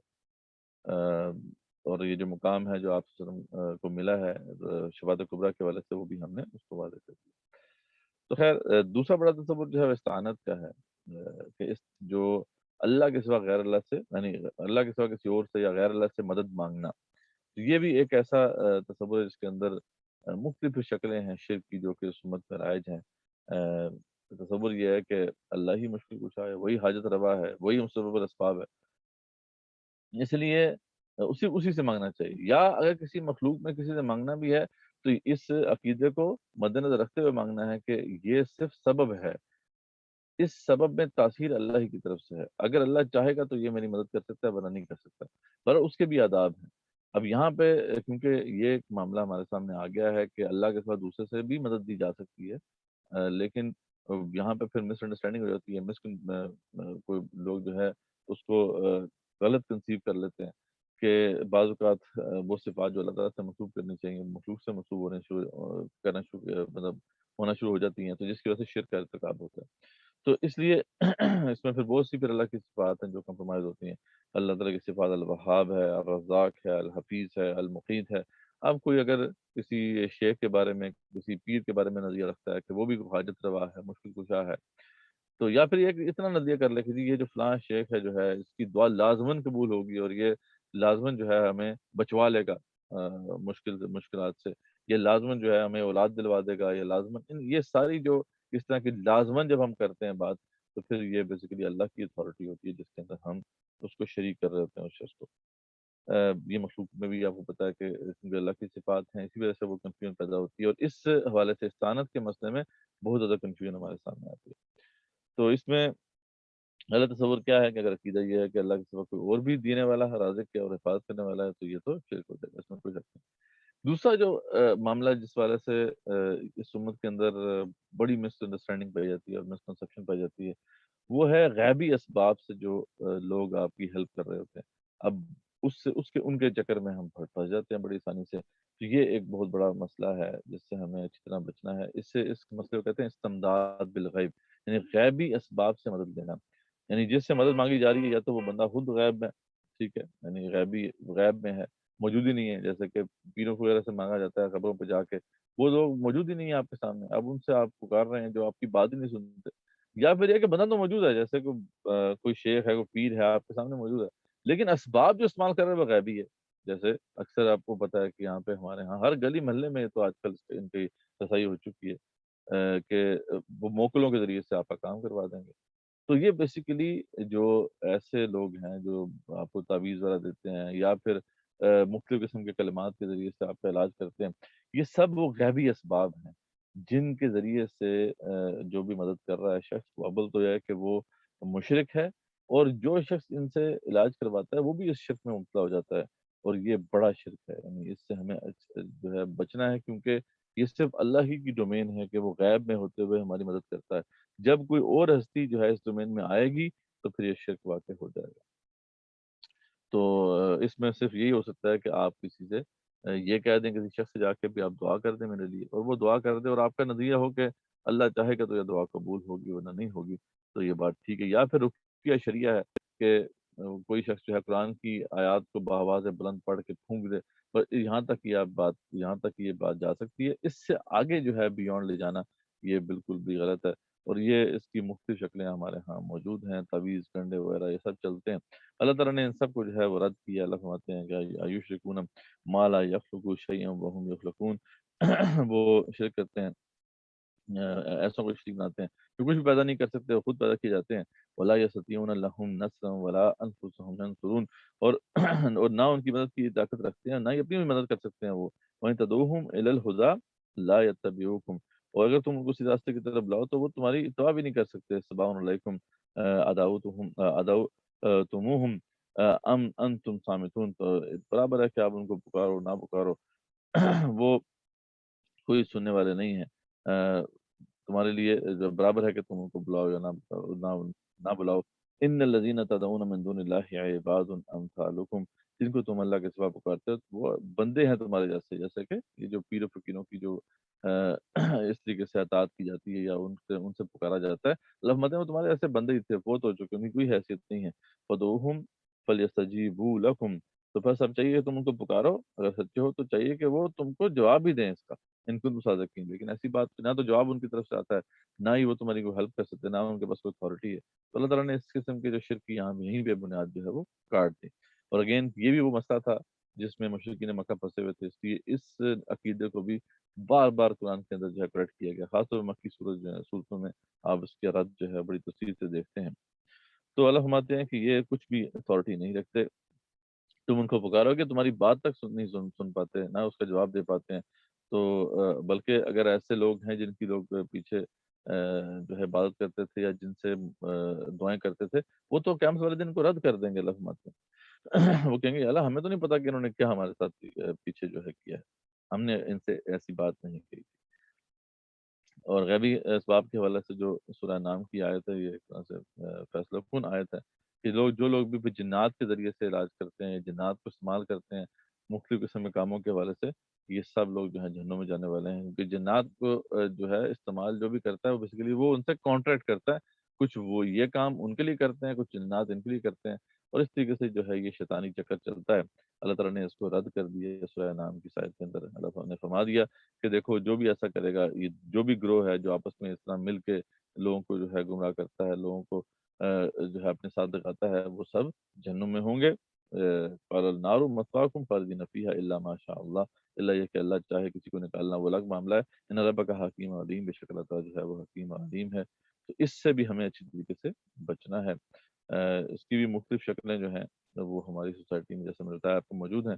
تو اس کا کنکلوژن یہ ہے استعانت کے حوالے سے کہ اللہ کے اذن سے ہی کوئی مدد کر سکتا ہے، جب بھی کسی سے مدد مانگی جا سکتی، ویسے تو مانگ سکتے ہیں اللہ کے سوا کسی اور سے مدد، لیکن ایک تو یہ ہے کہ اصول یہ ہے کہ وہ ظاہری طور پہ موجود ہو، اسباب بھی وہ ظاہری استعمال کرتا ہو، اور یہ اس یقین کے ساتھ آپ مانگیں گے کہ وہ مدد مانگیں کہ اللہ ہی چاہے تو یہ مدد کر سکتا ہے ورنہ نہیں کر سکتا۔ تو ظاہری اسباب ہوں، بندہ موجود ہو، اللہ کا اذن ہو، تو ٹھیک ہے مانگا جا سکتا ہے، لیکن اگر غیبی اسباب ہیں اور اس کے ذریعے سے جو ہے کوئی آپ کو ہیلپ کر رہا ہے تو پھر یہ بالکل شرک ہے، اس سے ہمیں اچھی طریقے سے بچنا ہے۔ اس کی جو مختلف شکلیں ہمارے ہاں سوسائٹی میں ہے، تو اس کو اگر آپ سمجھنا چاہتے ہیں، ایسے جو گمراہ لوگوں کو گمراہ کر رہے ہیں، تو یہ کچھ ان کی صفات ہیں، یہ ہمارے سامنے رہنی چاہیے تاکہ ہم ان کے چکر میں نہ پھنس سکیں۔ یہ بڑی اچھی کتاب ہے اسرار المبتار، آپ اس کی اردو ٹرانسلیشن لے سکتے ہیں۔ اس میں جو شیخ وحید عبدالسلام البالی، انہوں نے یہ تقریباً 12 ایسی شرائط جو ہیں وہ رکھی ہیں کہ ان کوشچنس کو یعنی 12 ایسی علامتوں کو انہوں نے واضح کیا ہے کہ جو آپ کسی شخص میں دیکھیں تو آپ سمجھ لیں کہ وہ شیطان ہے، وہ کوئی اللہ کا ولی نہیں ہے، اس نے لبادہ اڑا ہوا ہے اللہ تعالیٰ کی ولایت کا، لیکن یہ ہے کہ اصل میں وہ شیطان ہے۔ تو یہ آپ اس سے واقف ہوں گے کیونکہ سوسائٹی میں اتنا رچا بسا ہے یہ شرک کہ آپ نے کہیں نہ کہیں یہ باتیں ضرور سنی ہوں گی۔ ماں کا نام پوچھتے ہیں لوگ، کپڑوں میں سے کوئی کپڑا مانگتے ہیں، جانور طلب کرتے ہیں، کچھ طلسم کو لکھتے ہیں، یا الٹی سیدھی قسم کے وہ جو زاویے وغیرہ بناتے ہیں، ابجد نمبر لکھتے ہیں، اور باقی سب چیزیں جو ہیں یہ آپ کے سامنے ہوں گی۔ ٹھیک ہے۔ تیسرا جو بڑا مسئلہ ہے جو کہ اس جو امت میں بہت اب رائج ہو چکا ہے، اور دنیا جو ہے اس کے آپ کو پتہ ہے کہ اس چکر میں پھنس چکی ہے، کہ وہ ہے حاکمیت کا مسئلہ، کہ کسی بھی جگہ پر کوئی اگر سوسائٹی ہے تو اس پہ حاکم کون ہوگا، یہ ایک ہر سوسائٹی کا مسئلہ ہے۔ جہاں پہ بھی مسلمان ہوں یا غیر مسلم کی جگہ پہ اکٹھے ہو کے رہیں گے تو وہاں پہ ایک آپ کو پتہ ہے کہ رجیم چاہیے اس سوسائٹی کو صحیح طریقے سے آرگنائز کرنے کے لیے، تو وہ حاکم کون ہوگا، یہ ایک بڑا مسئلہ ہے انسانیت کا۔ اور یہاں پہ اللہ تعالیٰ کا تو بڑا واضح فیصلہ موجود ہے کہ ہمارے لیے تو مسئلہ واضح ہے کہ اللہ ہی حاکم ہے۔ حاکمیت میں اللہ کے ساتھ کسی کو ہم شریک نہیں ٹھہرا سکتے۔ ہاں ہماری حیثیت صرف کیا ہے کہ ہم نائب ہیں اللہ تعالیٰ کے، ہم اللہ کے بتائے ہوئے احکامات کے مطابق ہی سوسائٹی کو چلائیں گے۔ یعنی کوئی بھی اگر حاکم ہے کسی سوسائٹی کا، وہ اپنی مرضی سے نہیں کر سکتا یہ کام، اس کو اللہ تعالیٰ کی مرضی سے ہی جو ہے یہ جو حکومت اس کو چلانا ہے۔ لیکن آپ کو پتہ ہے یہاں پہ باطل نظریات موجود ہیں۔ اس میں اگر کسی کو کوئی شخص اللہ کی جو ہے اللہ کے ساتھ کسی اور کو شریک کرتا ہے تو اللہ کی کئی صفات اس میں پھر کمپرومائز ہو جاتی ہیں۔ توحید کے اندر یہ رکھنے پڑ جاتے ہیں، الحکم کے اندر اب شرک آ جاتا ہے، العدل کے اندر شرک آ جاتا ہے، مالک الملک اس کے اندر شرک آ جاتا ہے۔ تو اس لیے اس کو سمجھنا بھی بہت ضروری ہے۔ تو آج ہمارے ہاں ہوتا ہے کہ دنیا میں جو دو بڑے نظریات موجود ہیں کہ یا تو بادشاہتے ہیں ڈکٹیٹرشپس ہیں یا پھر آپ کی ڈیموکریسیز ہیں، اور وہاں پہ کیا اصول طے کیا گیا ہے کہ حاکمیت جو ہے وہ کس کے پاس ہے، یا تو بادشاہ کے پاس ہے، یا منارکی میں جو ہے بادشاہ کے خاندان کے پاس ہے، یا پھر ڈکٹیٹر کے پاس ہے، یا دوسری طرف جو ہے وہ تصور ہے جمہوریت کا، جس میں بتایا گیا کہ حاکمیت جو ہے وہ پارلیمنٹ کے پاس ہے یا کانگریس کے پاس ہے، جبکہ یہ دونوں جو تصورات ہیں یہ شرکیہ تصورات ہیں۔ اصل میں جو حاکمیت ہے وہ اللہ ہی کے ہاتھ میں ہے، اللہ ہی کے ہاتھ میں یہ اتھارٹی ہے کہ وہ قانون سازی کرے یا ہمارے لیے کچھ چیزیں طے کرے۔ ہم اپنی مرضی سے اللہ تعالیٰ کے دیے ہوئے فیصلوں کو چیلنج نہیں کر سکتے۔ یہ وہ چیز ہے جو کہ ایک بہت بڑے پیمانے پر اس امت مسلم میں رائج ہو چکی ہے، اور شاید ایک ہی کوئی چپا ایسا زمین نہیں ہے جہاں پہ کوئی صحیح معنوں میں اللہ کے احکامات نافذ ہوں۔ چند کوئی احکامات آپ کو نافذ کر دکا، یا چند جو ہیں کچھ آئلی قوانین ہو گئے، کچھ چھوٹے موٹے قوانین آپ کو نظر آتے ہیں نافذ ہوتے ہوئے، لیکن جو بڑے بڑے قوانین ہیں وہ آج اس امت میں جو ہے نافذ نہیں ہیں۔ یعنی ہم ایک بہت بڑے شرک کا ارتکاب اس طرح سے کر رہے ہیں۔ تو اس کی بھی سورۃ توبہ میں وضاحت آ چکی ہے کہ انہوں نے جب اللہ تعالیٰ نے عیسائیوں کو واضح کیا کہ انہوں نے شرک کا ارتکاب کیا، تو ان کو اللہ تعالیٰ نے جو چارج شیٹ سنائی اس کے اندر یہ بھی ان کو بتایا کہ اتخذوا احبارهم ورهبانهم ارباب من دون اللہ، تو انہوں نے اپنے علماء اور مشائخ کو رب بنایا ہوا تھا عیسیٰ ابن مریم کے ساتھ، یعنی عیسیٰ ابن مریم کو بھی رب بنایا تھا، لیکن ان کے ساتھ ساتھ انہوں نے اپنے علماء مشائخ کو بھی رب بنایا ہوا تھا من دون اللہ والمسیح ابن مریم، اور عیسیٰ ابن مریم کو بھی علیہ السلام، وہاں امروا الا لیعبدوا الہ واحدا، حالانکہ ان کو حکم نہیں تھا سوائے اس کے کہ وہ اللہ ہی کی بندگی کریں، اللہ الہ الا ہو، اس کے سوا کوئی الہ نہیں ہے، سبحانہ وما یشرکون، اللہ پاک ہے اس سے جسے شریک جس کے بارے سے یہ شرک کر رہے ہیں۔ تو یہاں پہ ایون اس وقت کے جو عیسائی تھے وہ بھی اس کو نہیں سمجھ پائے تھے، اور ان کو بھی کنفیوژن لاحق ہو گئی تھی کہ آخر یہ معاملہ کیا ہے کہ ہم تو صرف عیسیٰ علیہ السلام سے دعائیں بھی کرتے ہیں، ان کے سامنے مراسم عبودیت یا فارمز آف ورشپ بھی بجا لاتے ہیں، لیکن ہم نے کبھی اپنے علماء مشائخ کی بندگی نہیں کی ہے کہ یہاں پہ ہمیں کیا کہا جا رہا ہے، وما امروا الا لیعبدوا الہ واحدا، کہ ان کو حکم نہیں تھا سوائے اس کے کہ وہ اللہ ہی ایک واحد اللہ ہی کی بندگی کریں۔ تو اسی حوالے سے پھر عدی بن حاتم جو ان کے بہت بڑے ایک اسکالر تھے، وہ آپ سے ان کے پاس آئے تو انہوں نے یہ اپنے اشکال کو پیش کیا تھا کہ یہ ہمیں کیوں کہا گیا ہے کہ ہم ان کی بندگی کرتے ہیں۔ تو اس پہ پھر آپ صلی اللہ علیہ وسلم نے جو ہے اس کی وضاحت کر دی، تو وہ ہمارے لیے بھی ایک مشعل راہ ہے کہ آپ نے فرمایا کہ دیکھو تمہارے جو علماء اور درویش ہیں وہ حلال و حرام کا جب فیصلہ کرتے تھے تو تم ان کی باتوں کو تسلیم کرتے تھے یا نہیں؟ تو انہوں نے کہا ہاں، ہم یہ تو بات ہے کہ ہم اتھارٹی تو علماء مشائخ کو دی ہوئی تھی کہ وہی ہمیں بتائیں گے کہ صحیح اور غلط کیا ہے، حلال و حرام کیا ہے۔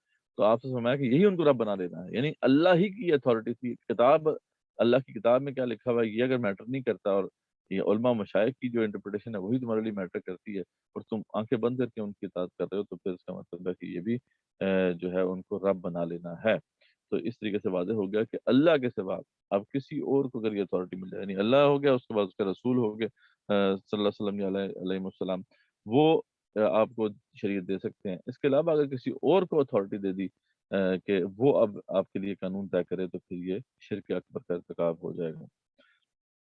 اس میں ایک مسئلہ جو ہے علم کا بھی ہے، جو ہمارے ہاں کچھ فرقے جو ہے اس میں مبتلا ہیں۔ کچھ لوگ کہتے ہیں کہ رسول اللہ صلی اللہ علیہ وسلم کے پاس کلی علم غیب ہے، اور کچھ لوگ کہتے ہیں کہ ان کے اماموں کے پاس کلی علم غیب ہے، تو ہمارے ہاں یہ فرقے موجود ہیں۔ تو یہ صورتیں جو ہیں یہ بھی شرک کی صورتیں ہیں۔ یہ شرک جو ہے یہ بھی کافی بڑے پیمانے پہ جو ہے یہ پھیلا ہوا ہے، لیکن عام طور پہ زیادہ اس کا ذکر نہیں ہوتا۔ لیکن آپ نے یہ سنا ہوگا، اگین یہ نعتیہ کلام جو ہے اس کے اندر آپ کو ملے گا، جو ہو چکا جو ہوگا حضور جانتے ہیں، یعنی حدود طائر صدرا حضور جانتے ہیں۔ تو یہ ساری باتیں اس طرح کی کہ جو ہوگا جو ہو چکا سب آپ صلی اللہ علیہ وسلم جانتے ہیں، یعنی آپ صلی اللہ علیہ وسلم کو یہ کہا گیا آپ کے بارے میں کہ کلی علم غیب جو ہے وہ آپ صلی اللہ علیہ وسلم کے پاس ہے، جبکہ یہ شرک ہے۔ کل کا اطلاق لامحدود پہ ہوتا ہے، اللہ ہی کے پاس کلی علم غیب ہے اور کسی ہستی کے پاس نہیں۔ یا کچھ لوگ کہتے ہیں ان کے اماموں کے پاس کلی علم غیب ہے، تو اللہ تعالیٰ اس میں بالکل رد کر دیتے ہیں اس کو بھی، یہ بھی وہاں نظریہ موجود تھا، لیکن یہ ہے کہ اس طریقے سے موجود نہیں تھا جیسے اب جو ہے ہماری سوسائٹیوں میں ہے، تو اللہ تعالیٰ نے اس کو رد کر دیا۔ اس کے بعد پھر جو ہے ایک بڑا مسئلہ جو ہے جو آج کے دور میں ہے وہ مٹیریلزم کا شرک ہے، یعنی مادہ پرستی ہے۔ یہ اس کا ذکر بھی سورہ کہف کے اندر آتا ہے، کیونکہ آج جو آرڈر ہمارے اوپر رائج ہے، نافذ ہے، وہ ہے مٹیریلزم۔ مٹیریلزم کا جو نظریہ ہے اس کے تحت اسباب کو اتنا ریفائن کر دیا گیا ہے کہ اب ہمارا دھیان اللہ کی طرف جاتا ہی نہیں ہے۔ اسباب ہی کے دائرے میں جو ہے وہ پھنس کے رہ جاتا ہے. تو اس حوالے سے بھی ایک بڑی ہی امپورٹنٹ مثال کے ساتھ اللہ تعالیٰ نے سورہ کہف میں اس بات کو سمجھایا. اور سورہ کہف کیونکہ آخر زمان کے حوالے سے بڑی امپورٹنٹ ہے کہ اینڈ ٹائمز کے حوالے سے بہت امپورٹنٹ ہے, تو اس لیے کسی وجہ سے اس واقعے کو یہاں پہ رکھا گیا ہے.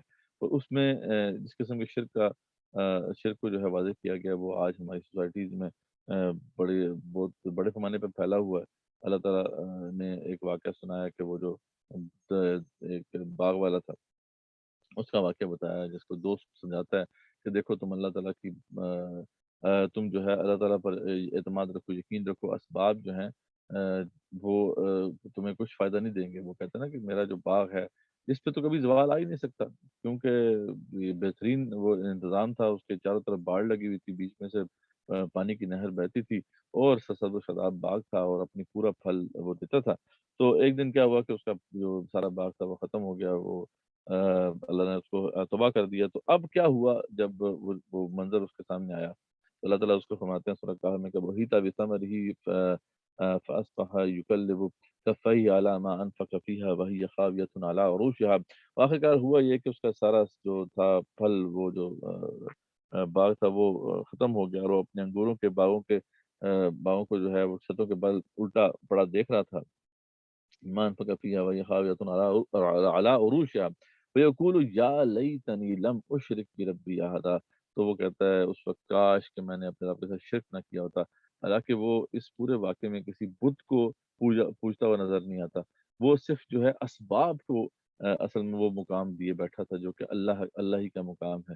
اسباب میں کوئی تاثیر نہیں ہے, اسباب میں قدرت نہیں ہے, قدرت اللہ کے ہاتھ میں, اللہ ہی کے ہاتھ میں ہے. لیکن اسباب جو ہیں جب بندہ اپنے آپ پاس لے لیتا ہے تو بعض اوقات اس کا اعتماد اس پہ زیادہ ہو جاتا ہے کہ اسباب شاید لے جائیں گے. فار ایگزامپل آپ نے کسی سفر پہ جانا ہے اور وہاں پہ آپ کے پاس بہترین گاڑی ہے, اس کی بریکس بہترین ہے, ٹائر بہترین ہے, اور وہ جو جس روڈ پہ آپ نے جانا ہے اس میں جو ہے ایمرجنسی کے بہت سے کاؤنٹرز بھی موجود ہیں, یعنی آپ آرام سے جو ہے ہیلپ لے سکتے ہیں اداروں کی. تو بندہ جو ہے ایک طرح سے یہ جو سارے اسباب ہیں ان کو دیکھتے ہوئے مطمئن سا ہو جاتا ہے. تو اب یہ اسی کو جب ہم عقیدہ بنا لیں کہ نہیں اسباب ہی انشور کرتے ہیں ہماری سیفٹی کے حوالے سے, اسباب ہی اگر ہوں گے تبھی ہم جو ہے فلاں کام کر سکتے ہیں, تو پھر یہ نظریہ جو ہے یہ بھی شرکیہ نظریہ ہو جائے گا. اگر اسباب کو استعمال کر رہے ہیں پھر مسئلہ نہیں, اللہ کا اذن ہے, ہم یہ مانتے ہیں کہ اللہ تعالیٰ ہی چاہے تو ان اسباب میں تاثیر بنا نہیں ہے, تو پھر یہ بات بالکل درست ہے. لیکن یہ چیز خاص طور پہ آج کے دور میں نظروں سے اوجھل ہو جاتی ہے, اور آپ کو ایسے لوگ مل جاتے ہیں. اب یہ جو لبرل طبقہ ہے ہمارا, سیکولر طبقہ, اس میں وہ لوگ موجود ہیں جو کہتے ہیں کہ جی یہ جو آفتیں آتی ہیں یہ تو ان کے لیے آفتیں ہوتی ہیں جو ان کو سنبھال نہ سکیں. یہ بات ہمارے ایک مشہور جو ہیں اینکر پرسن نے کی تھی. تو یہ بات اب شرکیہ بات ہے کہ یعنی اسباب جن کے پاس ہیں وہ تو ان آفتوں کو سنبھال لیتے ہیں, جن کے پاس اسباب نہیں ہیں تو یہ ان کے لیے آفت ہوتی ہے. ایسی بات نہیں ہے, اسباب کا استعمال ہم نے بھی کرنا ہے, لیکن یہ اللہ ہی کی طرف سے یہ سارے معاملات ہوتے ہیں, اور ایسا معاملہ نہیں ہے کہ یہ ان کے لیے آفت نہیں ہے. تو اس کے بعد پھر ہمارا جو یعنی ایک فیز ہم نے اس وجہ سے کمپلیٹ کر لیا ہے کہ عقیدے کا شرک ہم نے واضح کر دیا ہے کہ کیا ہے, اور یہ بڑا شرک ہے. جو بھی اس کا ارتکاب کرے گا وہ اب کبھی بھی جنت نہیں جا سکتا. یعنی وہ شخص چاہے کلمہ گو بھی کیوں نہ ہو, وہ چاہے نماز بھی کیوں نہ پڑھتا ہو, حج بھی کیوں نہ کرتا ہو, اگر کوئی شخص شرک اکبر کا ارتکاب کرتا ہے تو وہ جنت میں نہیں جا سکتا. یہ کبھی بھی ایسا معاملہ نہیں ہوگا کہ وہ جنت کے لیے کوالیفائی کرتا ہے. تو اس لیے اس کی ہلاکت خیزی کو ہمیں اپنے سامنے رکھنا چاہیے اور اس کو بار بار جو ہے واضح کرنا چاہیے. اور خاص طور پہ ہماری اپنی ڈیوٹی ہے کہ اس سوسائٹی کے اندر سے شرک کے مختلف شکلوں کو ختم کرنے کی اپنی جو ہے ختم کرنے کی پوری کوشش کریں. دوسرا جو شرک کی بڑی کیٹیگری ہے وہ ہے شرک فی العمل کا, یعنی عمل کے اندر شرک آ جائے. اگین وقت ہمارے پاس کتنا ہے, اگر تو ہم اس کو تھوڑا مختصر پھر میں بتا دیتا ہوں تاکہ پھر اس کے بعد کچھ کوشچن آنسر بھی ہم کریں. جی کرنل صاحب اس پہ بتا دیجیے. خیال میں 15 منٹ ہم کوشچن آنسرز کے لیے رکھیں. میں تو امریکہ میں ہوں, مجھے اس کا ٹائم کا اندازہ نہیں ہے پاکستان. چلیں میں 5 منٹ میں اس کو تھوڑا سا جی ہمارا الحمدللہ 1 گھنٹہ مکمل ہو چکا ہے. تو اب ہمیں اس کو سوال جواب کا جو سیشن ہے وہ میں سمجھتا ہوں کہ وہ اس کا اہم حصہ ہے. اب ہم اس کی طرف آ جائیں تو بہتر ہوگا. جی یہ سیپریٹ سیشن اگر ہم کر لینا حقوق والا ہے, بہت 2 امپورٹنٹ منٹ دے دیں مجھے, میں بس کنکلوڈ کر لوں بات کو, بس اس کے بعد ہم کوشچن کر لیتے ہیں. تو اجازت ہے جی جی ٹھیک. تو بس یہ بات ہو رہی تھی کہ ہم نے جو ہے کوشش کی ہے اس محدود وقت میں کہ ہم اس کمپریہنسو کانسیپٹ کو گریسپ کرنے کی کوشش کریں. یہ اس پہ بڑی تفصیلی ڈسکشن ذریعہ بات ہے وہ درکار ہے کہ ہم ایک ایک ایسپیکٹ کو اچھی طریقے سے سمجھیں. جو ایشوز اس وقت ہم نے ہائی لائٹ کیے ہیں ان کی پھر مختلف ڈائمینشنز ہیں, اور ہر نظریہ جو ہے اس کی پھر کئی شکلیں ہیں جن کو ہمیں سمجھنا ہے آج کی سوسائٹی میں, اگر آپ صحیح معنوں میں آئیڈینٹیفائی کرنا چاہتے ہیں شرک کو. تو دوسری جو بڑی کیٹیگری ہے وہ شرک فی العمل ہے, اور جیسے میں نے بتایا تھا آپ کو کہ عقیدہ خراب ہو گیا تو بہت بڑا مسئلہ ہے. عقیدہ ٹھیک ہے, عمل کے اندر خرابی ہے, تو بہرحال یہ ایسا معاملہ ہے جسے شرک اصغر کہتے ہیں. اور اس کی پھر مختلف جو شکلیں ہیں وہ یہ ہے کہ جیسے فار ایگزامپل ریا کر دے, کوئی ریاکاری کرنا شروع کر دے. اب اس نے نیت باندھی تھی اللہ کے لیے, نماز پڑھی اللہ کے لیے, لیکن اگر سجدہ لمبا کر دیا صرف اس لیے کہ جناب کوئی شخص اسے دیکھ رہا ہے, تو بیسیکلی اب اس کی عبادت کے اندر اخلاص نہیں رہا, اس کے اندر جو ملاوٹ آ گئی کہ یہ جو پارٹ اس نے کیا یہ اللہ کے لیے نہیں کیا. لیکن اس سے جب پوچھا جائے تو وہ یہی کہے گا کہ بھائی میری نماز اللہ کے لیے تھی, لیکن عمل کے اندر خرابی آ گئی. تو عقیدہ اگر ٹھیک ہے اور عمل خراب ہے تو پھر یہ بھی شرک کی ایک قسم ہے, لیکن اسے شرک اصغر کہتے ہیں, جسے شرک فی العمل بھی کہتے ہیں. تو یہ پھر مختلف ہے. اطاعت فار ایگزامپل اللہ ہی کرنی چاہیے, لیکن ہم میں سے کتنے لوگ ہیں جو کہ کلی طور پہ اللہ کی اطاعت کرتے ہیں. کہتے تو ہیں کہ اللہ ہی کی اطاعت سب سے اوپر ہے, لیکن ہم اللہ کے سوا کسی اور مخلوق کی بھی اطاعت کر رہے ہوتے ہیں. اگر پوچھا جائے کہ اطاعت کس کی ہونی چاہیے, وہ بندہ کہتا ہے, مسلمان کہتا ہے جی اللہ کی ہونی چاہیے, لیکن عملاً جو ہے ہمارا معاملہ ڈفرینٹ ہے. محبت سب سے زیادہ اللہ کی ہونی چاہیے, لیکن ہم جب دیکھتے ہیں پریکٹیکلی ہمیں تو اپنے مال سے محبت زیادہ ہے, ہمیں تو اپنے بیوی بچوں سے محبت زیادہ ہے. اللہ کی محبت تو پتہ نہیں کہاں پہ چلے گی. اس طریقے سے وطن کی بات آج کل جو خاص طور پہ اقبال نے کہا تھا نا, تازہ خداؤں میں بڑا سب سے وطن جو پیرہن اس کا ہے وہ مذہب کا کفن ہے, کہ وطن کی محبت کو آج کل خاص طور پہ پیش کیا جاتا ہے کہ سب سے پہلے پاکستان, سب سے پہلے اس کے لیے ہم نے جان دینی ہے. یہ خاص طور پہ جو ہے اقبال نے اسے ہائی لائٹ کیا کہ یہ تو عصر حاضر کا بہت بڑا بت ہے جسے کریٹ کیا گیا ہے کہ ہمیں سب سے پہلے اس کا خیال رکھنا ہے. حالانکہ سب سے پہلے اللہ ہے, اللہ کا تقاضا سب سے پہلے ہم پورا کرنا ہے, اس کے بعد پھر وطن کی بات آتی ہے. اللہ کی محبت وطن سے اوپر ہونی چاہیے, بعد وطن کی محبت آتی ہے. تو یہ سارے جو ہیں انسان یہ ہمارے مسلمانوں کے اندر جو چیزیں پھیلی ہوئی ہیں عمل کے اندر خرابی ہے زیادہ تر, لیکن یہ ہے کہ جو آہستہ آہستہ عمل سے پھر عقیدے کے اندر یہ خرابی آ جاتی ہے. جیسا خوف, اللہ کا خوف سب سے اوپر ہونا چاہیے, لیکن ہمارے یہاں ظاہری بات ہے کہ اللہ کا خوف تو بعد میں ہے, یہاں پہ تو دوسری ہستیوں کا خوف ہمارے اندر بیٹھا ہوا ہے. اور دعا بھی, پکارنا بھی اللہ ہی کو سب سے پہلے ہے. اسباب کو بھی استعمال کرنے سے پہلے اللہ کو پکارنا ضروری ہے, لیکن ہمارا یقین زیادہ اسباب کی طرف ہو جاتا ہے. پوچھا جائے ہم سے تو ہم کہتے ہیں نہیں اللہ ہی کی اتھارٹی ہے, اللہ ہی مسبب الاسباب ہے, لیکن عملاً جو ہے اس کے ہم خلاف کر رہے ہوتے ہیں. تو اگر عمل میں خرابی ہے, عقیدہ ٹھیک ہے, تو یہ بھی شرک ہے, لیکن شرک اصغر ہے. تو اس کو ہم جو ہے ہمارے سامنے رہنا چاہیے. ٹھیک ہے, اب ہم کس حد تک ہم نے کنکلوڈ کر لیا ہے اسے, اب ہم کوشچنس دے دیتے ہیں.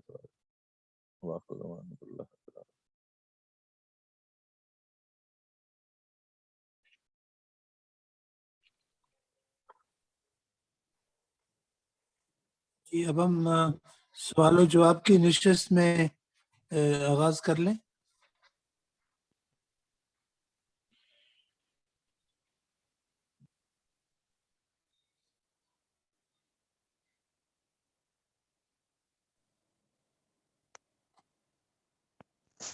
جی السلام علیکم, آپ انوائٹ کریں گے یا ہم پوچھ لیں؟ جی آپ کر لیجیے, گو ہیڈ پلیز.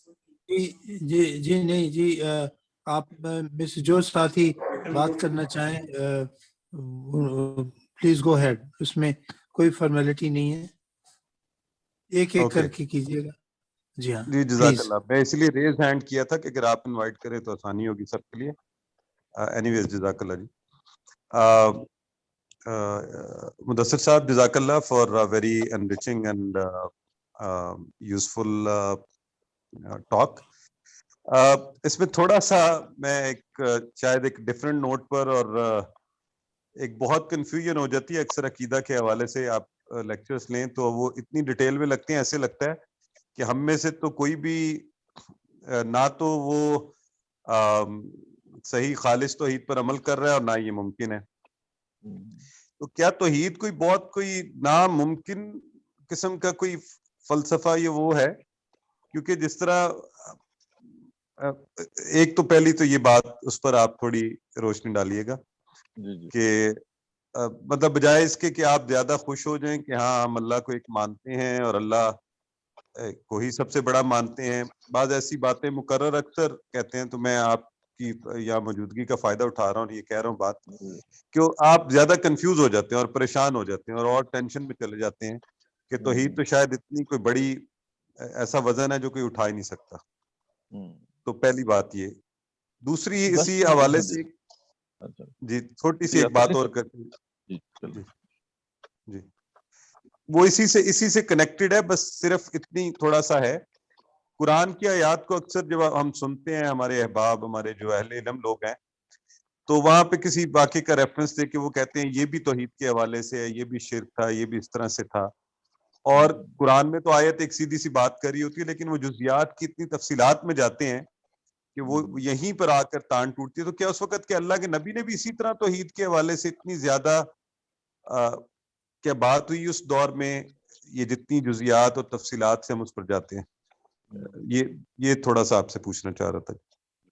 یہ اچھا سوال ہے آپ کا. دیکھیں اقبال کے اندر ذرا سی بات تھی، بڑھا دیے فقط داستان کے لیے، محکمہ اجل نے اسے بڑھا دیے فقط داستان کے لیے.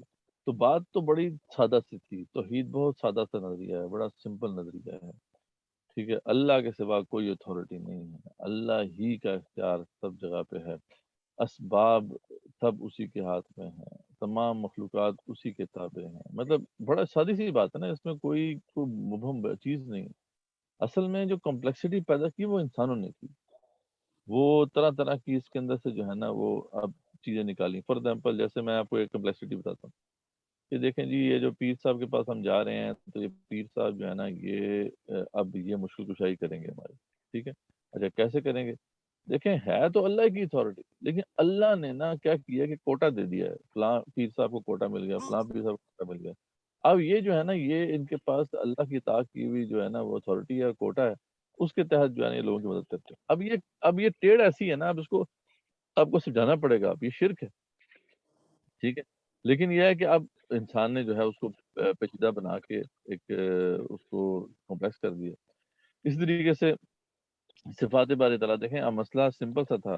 عیسائی کس طرح شرک میں مبتلا ہو رہے کہ اگر آپ نے ان کی ہسٹری پڑھی ہو کہ بات بڑی سادہ سی تھی کہ عیسیٰ علیہ السلام جو ہے ان کو اللہ تعالیٰ بھی کہتے ہیں، وہ کلمۃ اللہ، ٹھیک ہے، یعنی اللہ کا جو کلمہ ہے اس کے ذریعے سے وہ وجود میں آئے. کیونکہ ایک تو لا چل رہا تھا اللہ تعالیٰ کا کہ بھئی مرد و عورت جو ہے وہ دوسرے کے ساتھ صحبت کرتے ہیں، پھر آگے نطفہ ٹھہرتا ہے، پھر آگے بچہ ہوتا ہے. یہاں پہ معجزہ ہو گیا، اللہ تعالیٰ کا ایک کلمہ آ گیا، لفظ کن آ گیا، جس کی وجہ سے وہ نطفہ ٹھہر گیا، اس کے لیے مرد کی ضرورت ہی نہیں پیش آئی. تو اب اس لیے وہ اللہ کے کلمہ ہے. لیکن یہاں سے عیسائیوں نے پتہ کیا کیا، انہوں نے کہا جی کہ ان کو کلمہ کی جگہ کلام کہنا شروع کر دیا.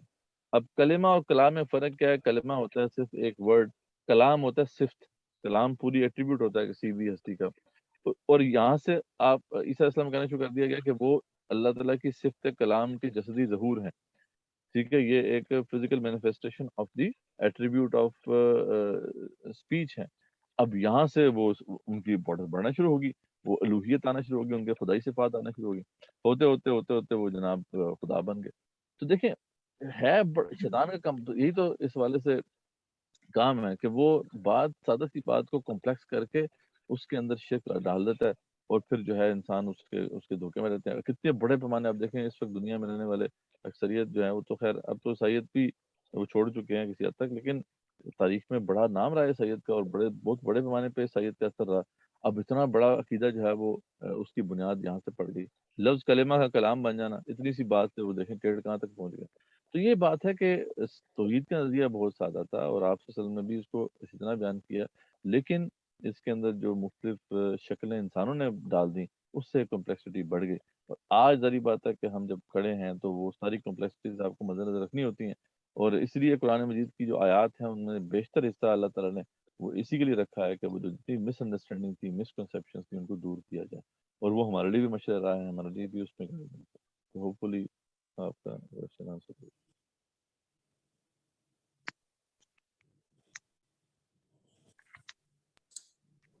جی کوئی اور سوال؟ ایک کوشچن تھا میرا, ایک تو نہیں, 2 ہیں ویسے.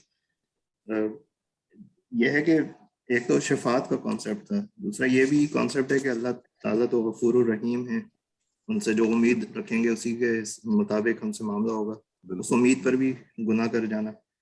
اور دوسرا کویسچن یہ تھا کہ جو شخصی حاکمیت کا مروجہ نظام ہے, کیا اس میں ہم حصہ لے سکتے ہیں, جبکہ آپ نے کہا کہ وہ تو شرک ہے الیکشنز وغیرہ میں. 2 سوال اس میں پہلے والی بات, ہاں, کیونکہ وہ نظریہ بھی باطل نظریہ, اور اس کو ہم لے کے آتے ہیں آخرت کے, ایمان بالآخرت کے اندر جو خرابیاں پیدا ہوئی ہیں, اس کے اندر ایک بڑی خرابی یہ بھی ہے کہ اللہ تعالیٰ تو غفور الرحیم, اللہ بخش دیں گے. تو یہ بھی ایک ایسا باطل نظریہ ہے جس نے سابقہ قوموں کو تباہ کر دیا پورے, اور اس امت کے اندر بھی رچا بسا ہے. کہ وہ شرکیہ نظریہ نہیں ہے, لیکن کفریہ نظریہ ہے. تو وہ ہم جو ہے بالکل اس کو بھی ہمیں سامنے رکھنا چاہیے. وہ بھی one of the major reasons ہیں کہ امت مسلمہ جو ہے زوال کا شکار ہے. تو یہ بالکل درست بات ہے.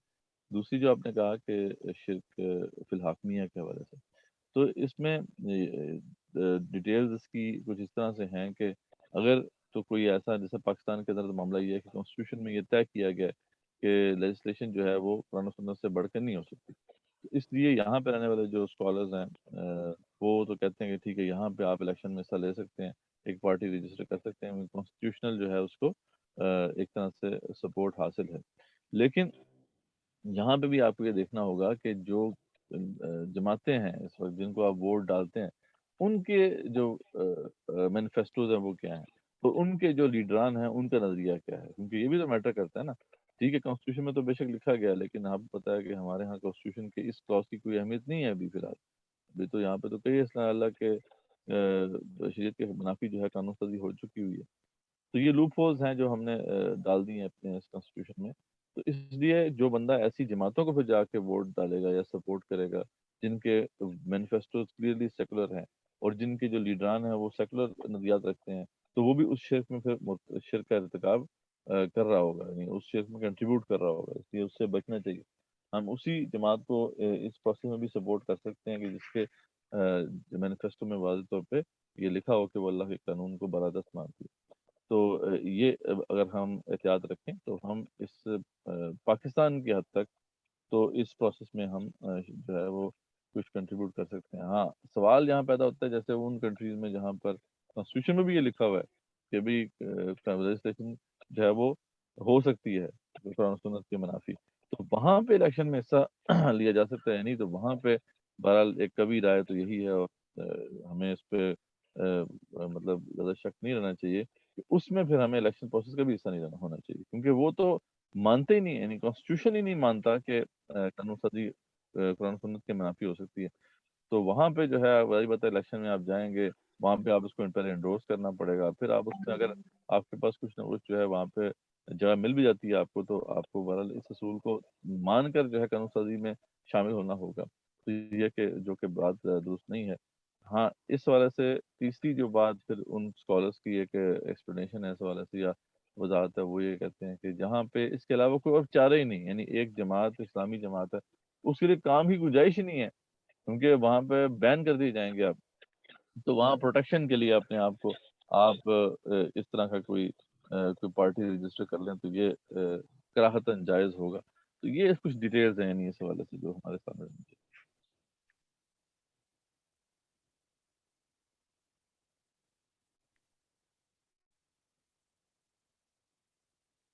جی کوئی اور سوال اگر نہیں ہے تو پھر ہم آج کی اس گفتگو کا اختتام کرتے ہیں.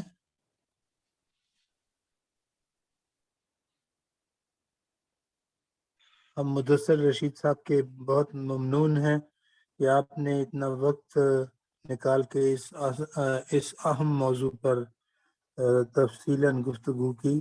اللہ تعالیٰ آپ کو اس کا اجر دے اور ہم سب کو اس کو بہتر طریقے سے سمجھنے کی توفیق عطا فرمائے. جزاک اللہ خیر. سبحانک اللہم و بحمدک نشہد ان لا الہ الا انت نستغفرک و نتوب الیک. فی امان اللہ.